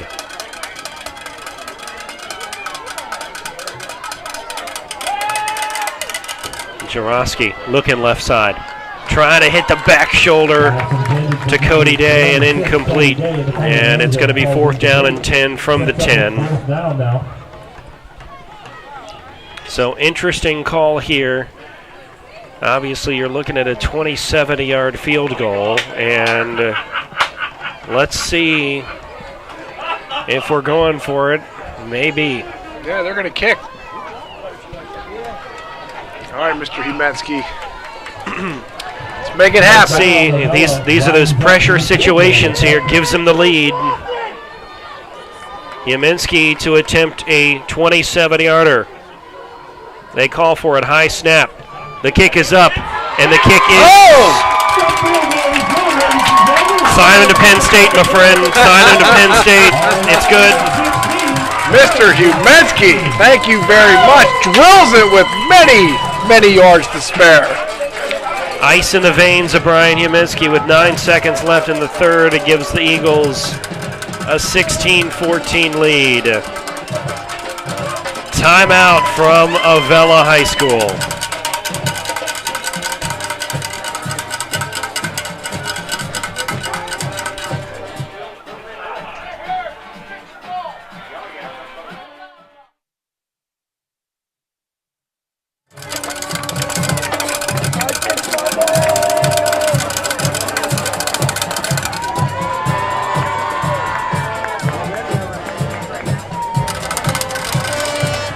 After the good field goal by Brian Humensky, Ryan sets up for the kickoff.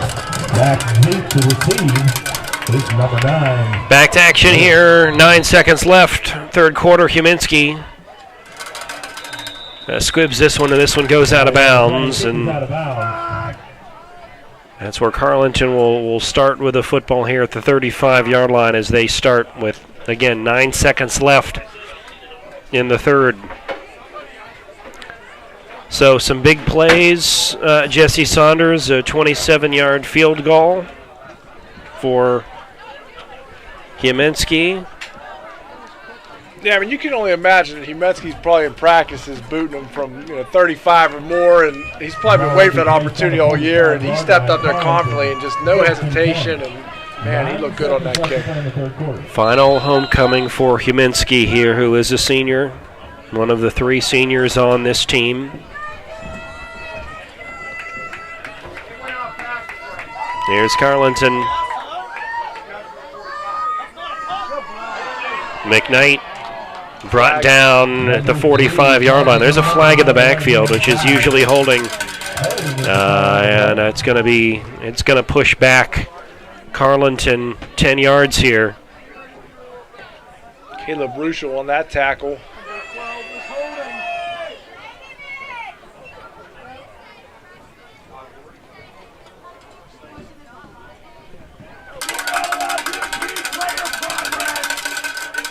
I don't see any field goal special effects in the software here that I'm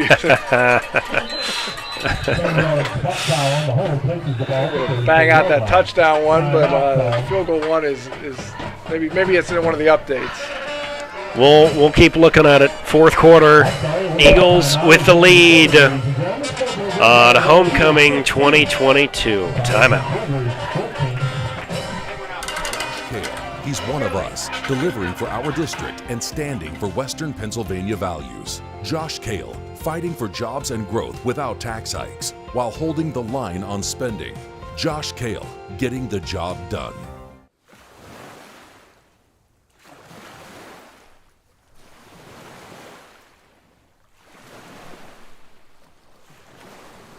We have pontoon rentals. We have motorboat rentals. We have kayak rentals. Our new tandem kayak. We also rig canoes. All the bait you can use. We have all your fishing needs.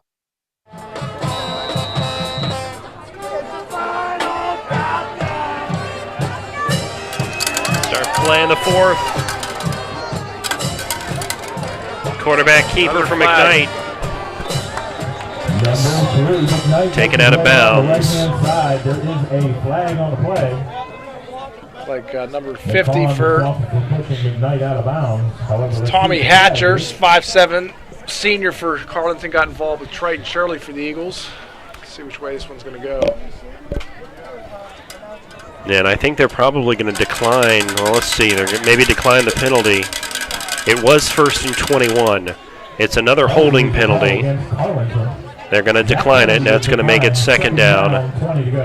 And about 20 yards coming up. So 2nd and long again for the Cougars. Eagles doing a much better job this half of not being fooled by the misdirection plays.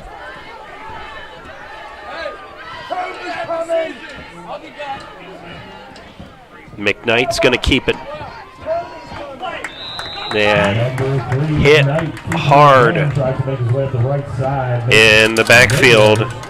That's Caleb Ruschel.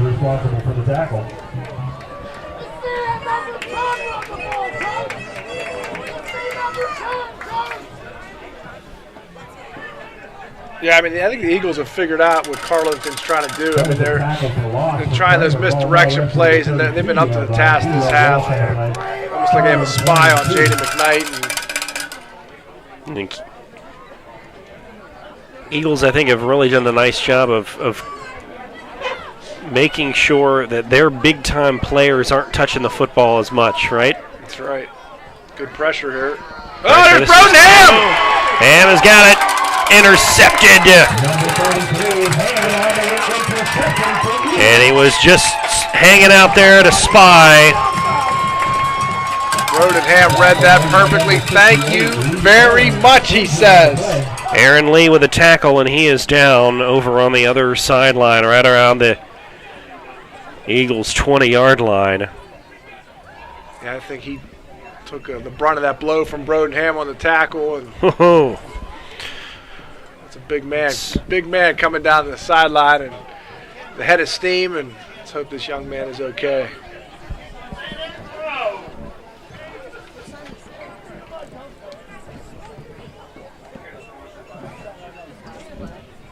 And we'll step aside here as they tend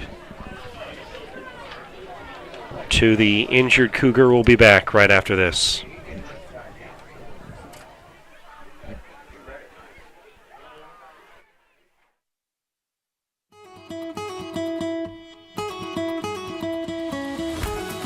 Range Resources has proudly focused on delivering energy solutions for more than 40 years. Our core values, performance, innovation, integrity, and transparency, guide us in the work we do every day as a natural gas industry leader. These values reflect how we operate as a company and are deeply rooted in our commitment to improving the communities where we work. These leading efforts have included pioneering the Marcellus Shale, now among the world's largest natural gas fields, becoming the first company to voluntarily disclose hydraulic fracturing fluids, and developing large-scale water recycling for shale development. Our commitment to fostering thriving communities begins within the walls of our company, starting with the safety and well-being of our employees and extending to the communities where we live, work, and support. Natural gas is powering our lives, providing a cleaner future, and creating exciting opportunities for careers and communities all around the world. We're proud of our accomplishments to date, but we recognize the importance of continuing to raise the bar at every opportunity for our employees and the communities where we work every day. Avella takes over 1st and 10, ball rest of the 23-yard line. Back to action after the interception here. Euler in motion. Jarosky's going to have it. Across the 20-yard line. Taken down near the 15-yard line. Back inside, picks up about. Austin Euler's done a nice job of being a lead blocker tonight for Jarosky, 7 yards clearing some holes, and second down. got to give him some credit along with that offensive line. Number 17 and 77. And this is where the Eagles can now work, right? You've got an opportunity to run some time off this clock. You've got a 2-point advantage and a lead. Obviously, Eagles want to try to put this one in and put this one out of reach if they can. But this Carlynton football team has got a lot of big plays and big players that can flip the script pretty quickly. Yeah, I mean, this one's going to get down to the wire. Jarosky on the left side, taken down very close to a first down. And it is past the mark. As our PA announcer has said, it's going to be a first down for the Eagles. Jarosky padding those rushing leader stats for the Eagles tonight. I got to think he's got to be up there 100 yards. I mean, each one of these runs 5, 6, 7 yards. And check with the stats guys next door here to see what they have. 9 minutes, 28 seconds left to play. Avella Eagles in the red zone. 1st and 10 to go. Eagles, first down and 10. Ham, hip, pocket, left. Jarosky, keeper. Over on the far side. He's got about 3-4 on the carry. 2nd down and 6 coming up. The 13-yard line. It was 17 that made the tackle, not 7 yards. See Danny Gorney, number 77, running off the field. He's 6'4", 320 pounds, senior offensive and defensive lineman. They'll move Ham to the right side. Jarosky looking in. Rankin in motion. Pass coming up. There he is. The middle, it's Rankin. Touchdown. Eagles. How about it? that's great for Nate Rankin. I mean, he already had one called back and big third down catch on that last drive, and he's rewarded here with a touchdown catch. And a big one for the Eagles, a chance for them to go up by 2 scores. They just got past Jacob Stifler, and Jaroski threaded the needle there. Extra point coming up here. The guy who caught it will try to catch this one. Bad snap. Oh, and Yemensky's not giving up yet. Oh, big block there by Shaw. It's a crackback. Oh, no. Oh, that's a blow for the Eagles.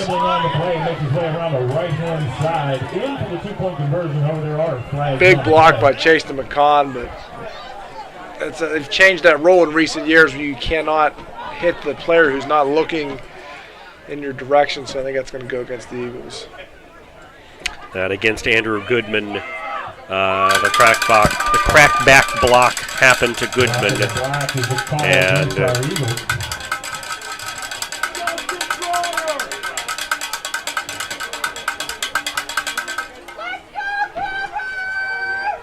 so the question here is that they still have the ball. I mean, is that what is 15-yard penalty on the play? I think they'll try the extra point here. So, Yemensky hit a 27-yarder. So this would be a 42-yard attempt. That's right. So I think the Eagles are going to forego that option and see what they can do with the offense. They're going to spread them out here. Maybe throw a jump ball to Cody Day. See what they come up with. Ham in the backfield, fakes. And this is thrown over the middle and incomplete, but no flag called. There was some action between Devontae Dean and Cody Day. No call here on any sort of interference. So extra point is no good. This takes us to a 22-14 game. Will step aside. 8.5 left in this one.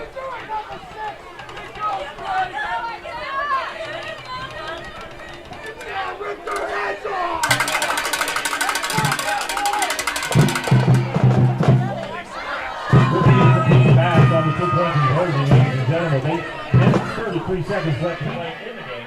Our Valley Eagles are leading 22-14.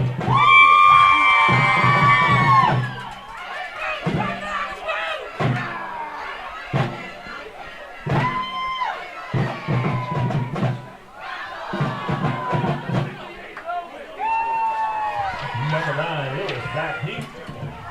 Number 54, Huminski sets to kick off.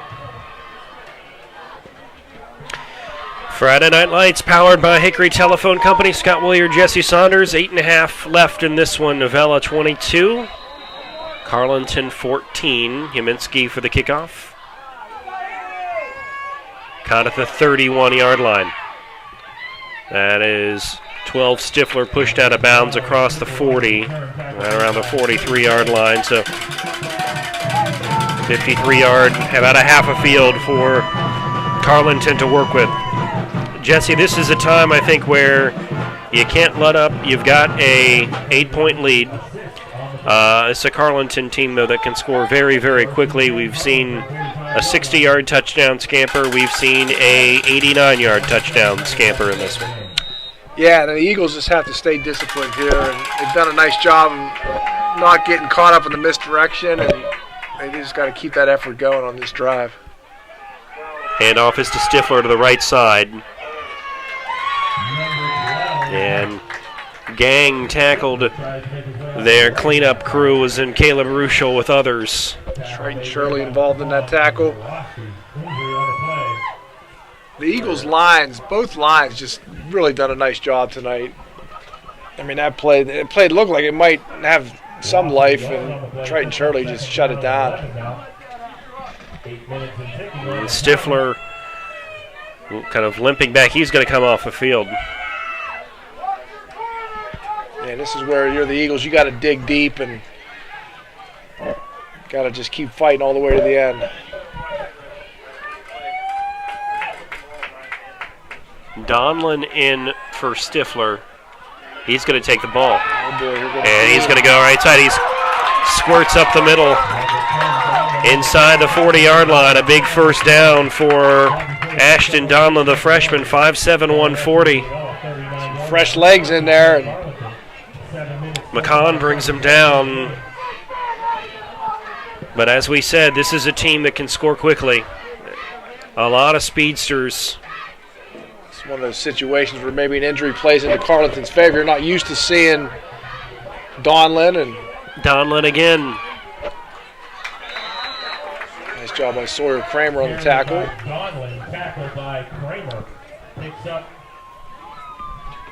3 yards on the play to set up 2nd and 7 now. Eagles take a chance to kind of catch their breath there. And 37-yard line. Inside the 40.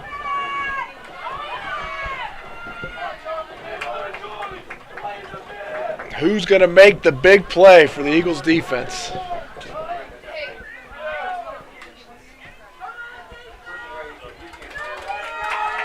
Donlin again to the left. They give it to Donlin. And he's across the 30-yard line. It's going to be enough for a first down. Ashton Donlin, 5'7", 140 freshman. Yeah, he is not daunted by this task. Not at all. I thought he had a first down, but it's 3rd and about a yard. Just need to get it across the 30-yard line. Last call for concessions. Last call for concessions. We need that D line to really get a push. And Donlin again, but it's a quarterback keeper. And he's out of bounds, chased out of bounds by McCon. That's going to be enough for a Carlynton first down.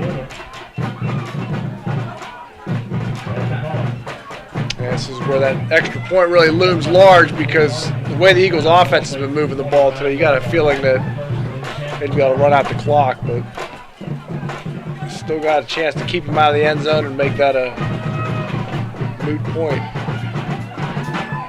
5:41 in this ball game. Donlin again with a carry. Donlin, same play, right side. Tackle made by Rischel.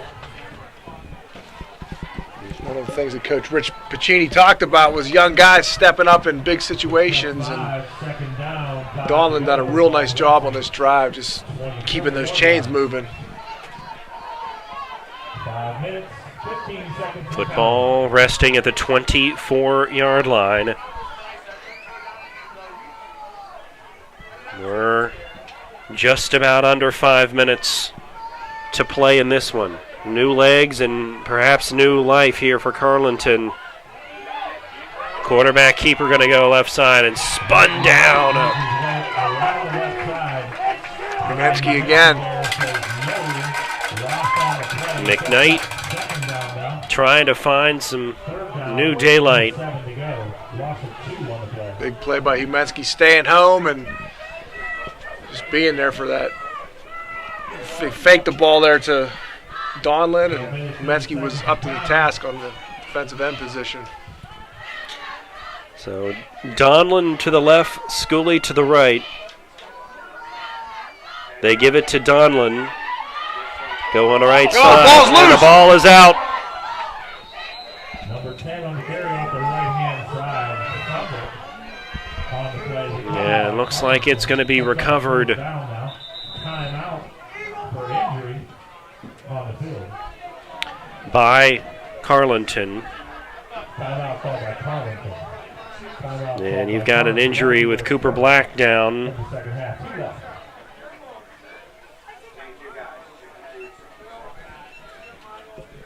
I don't know how that ball came back to Carlynton, but it looked like it could be big trouble for them, and it looked like a trailing lineman just had the ball fall right into his hands. That's the trouble here. Ashton Donlin again. It's come in this game, has helped this Cougar team move the ball down the field, but he's just a freshman.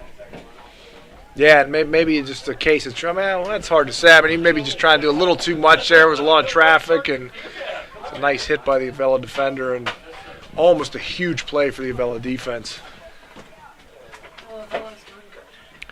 4 minutes and 4 seconds.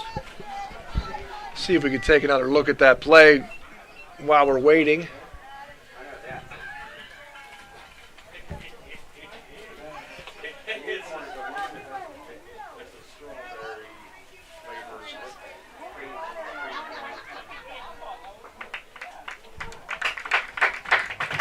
Number 56, Cooper Black, taking up on the way, making his way off.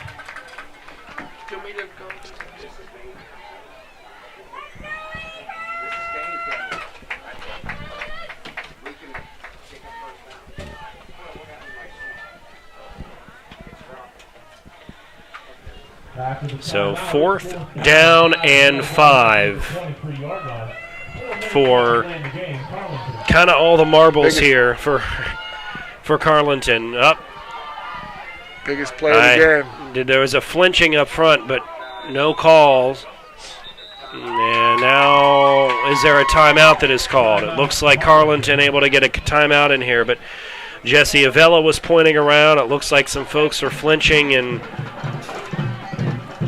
would have been a huge call for any sort of motion up front for Carlynton, taking a 4th and 5 to a 4th and 10. Yeah, that was definitely something Avella wanted, but smart timeout here by Coach Rich Pacini. Just get his guys settled down. I mean, this is obviously the biggest play of the game, and might as well talk it over, make sure everybody's on the same page.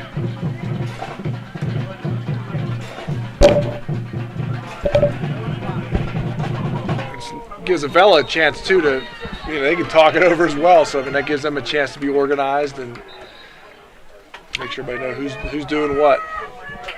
See how this Carlynton team lines it back up. You're going to have Donlin back with McKnight in the backfield, and now it's just Donlin to the right. Pass. It's going to pass. They're going to get it to Ryan Lewis. Lewis around the 20, around the 15, and pushed out of bounds. Ruschel pushed him out of bounds, but not before he's got himself a first down. Nice looking play by Carlynton. Just had Lewis come in motion, but then come back the opposite way and kind of caught the Eagles flat-footed, but Ruschel did a nice job to save a touchdown. Lewis has been quiet tonight, but has been there when it's mattered most. He's scored an 89-yard touchdown.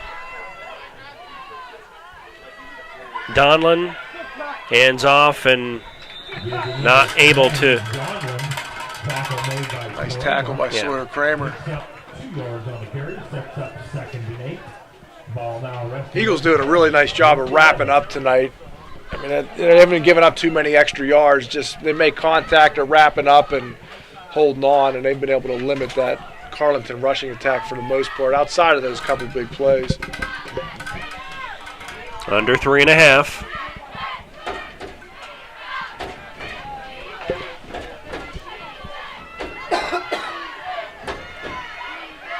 Quarterback keeper. No, thank you. How about Cole Jarosky in the backfield?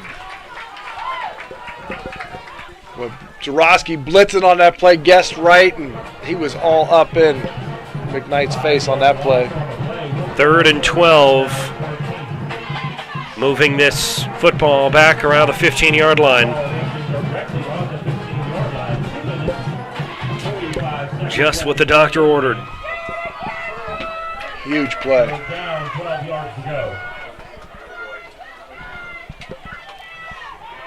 3rd and 12. It's a pass. Looking in the end zone. It is dropped.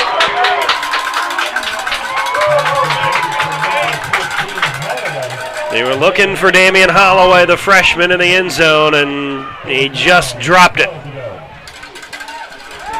Nice defense there from Nate Rankin. The Avella Eagles. Rankins caught one and prevented one. Well, this is yet again the play of the game. 4th and 12. If you're Coach Pacini, it's all the tricks. Again, they'll put Lewis in motion from left to right. They're going to roll McKnight out, throw the end zone. It is caught. Lewis has got himself a touchdown, but there's a flag down. It's coming back. And I'm wondering if this is some sort of a shift or motion. I don't know if Lewis was set before McKnight hiked the football. Yeah, I think they're bringing this one back. There it is. Motion penalty, so 4th and 12 is going to become 4th and 17. But Lewis is a playmaker, and getting him the ball has... Yeah, I mean, he is so fast, and, it's interesting watching this Carlynton offense start passing the ball all of a sudden here late in the fourth quarter. You wonder if they had mixed that in a little more throughout the game, if they might have been able to take advantage of that Eagles secondary a little bit. 2:19 left, 4th and 17, McKnight.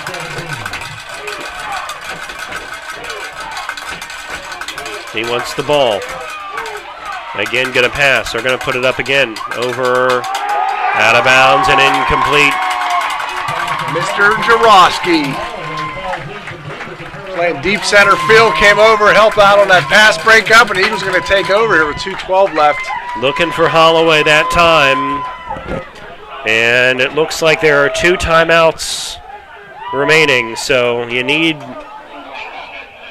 at least 1 first down here for the Eagles.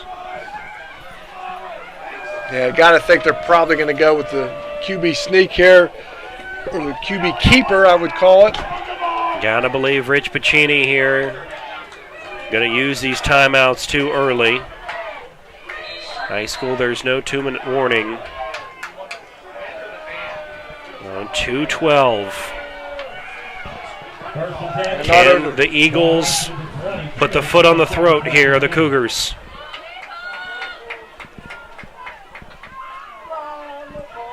Blitz. Carlynton showing blitz.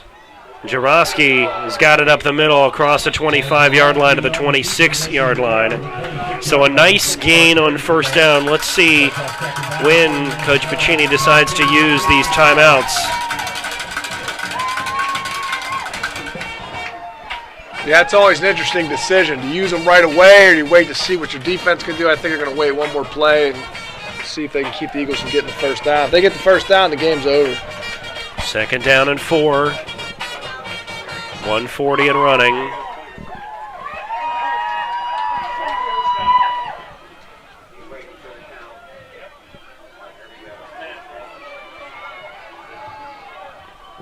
Jarosky bleeding this clock down.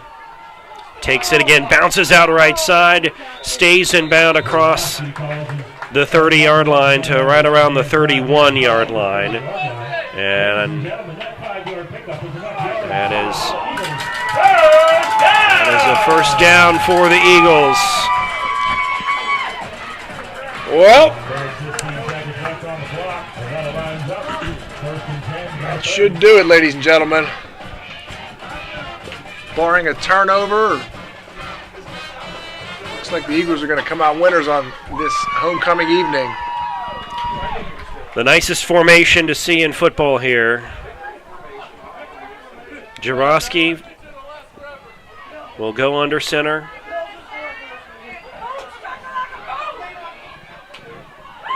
And will take a knee. Well, Jesse Saunders, it's been a long season. I know for Carlynton, they haven't won a game yet. It's been a long season for the Eagles. Carlynton will use its, I think, final timeout here with 32 seconds remaining. But your overall thoughts here on Carlynton comes back down to Division I, the shifting of the divisions. The Eagles have played some incredibly tough opponents this year. This has been a good, hard-fought victory for Avella at homecoming.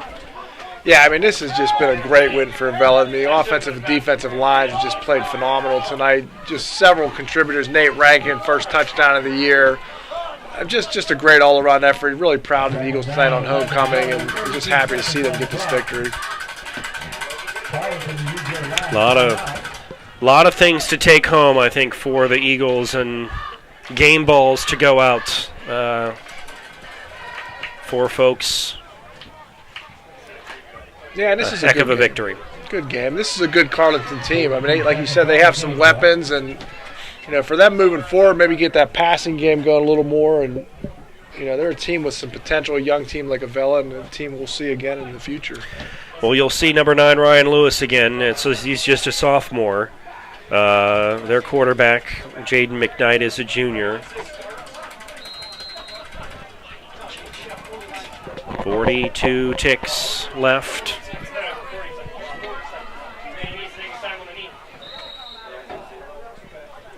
And again, the need to kind of run things down and a little bit of extracurricular activity in the getting pile. A little chippy as well, folks. That's going to do her as we get rid of the final 20 seconds here. Jesse, final thoughts on this one? Wow, this is really great for the Eagles. This is a great game to build on. I mean, they can see that this is a team that can make some things happen, and just a great team win. I mean, just so many contributors all the way through, and Jarosky, the leader, the quarterback, huge game for him. Just a lot of great contributions. Broden Ham just continuing to wear down that Carlynton defense.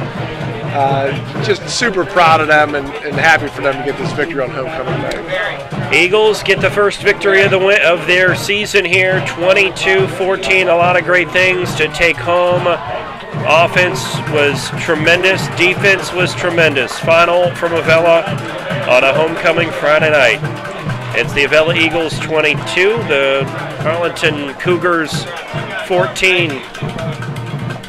For all of us here, Eagles win. Good night from Avella High School.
ladies and gentlemen, the Avella Area School District is proud to present to you the 2022 Avella Area Junior Senior High School Eagle Marching Band under the direction of Mr. Nick Deutsch. His assistants are Mr. Alex Light, Mr. Jesse Rhodes, and Mrs. Cheryl Rush. And our 2022 show is entitled Motown, featuring selections from the Motown musical era. Please sit back, relax, and enjoy the show. We'll open the show this evening with a medley of some of your favorite Motown hits from groups like The Temptations, The Four Tops, The Supremes, and Martha and the Vandellas. Get ready!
Our second selection takes us back to the times of the hit group, the Jackson 5. We'll open the selection with our junior mellophone soloist, Lowell Bongiorni, and feature this year's drumline and seniors, Brad Riley, Emily DeVinny, and Dexter Green, as well as senior color guard member, Annie Paradise.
This next piece will feature songs from none other than Mr. Stevie Wonder himself. Enjoy our renditions of Sir Duke and Superstition.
Share with us Smokey Robinson favorite, Tracks of My Tears, featuring senior trumpet soloist and 2022 homecoming queen, Katie Dreyer.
And we hope to see you at our very final band festival of the season next Saturday at Bethel Park High School at 7 p.m. Have a great night and have fun at homecoming tomorrow night to all of our students.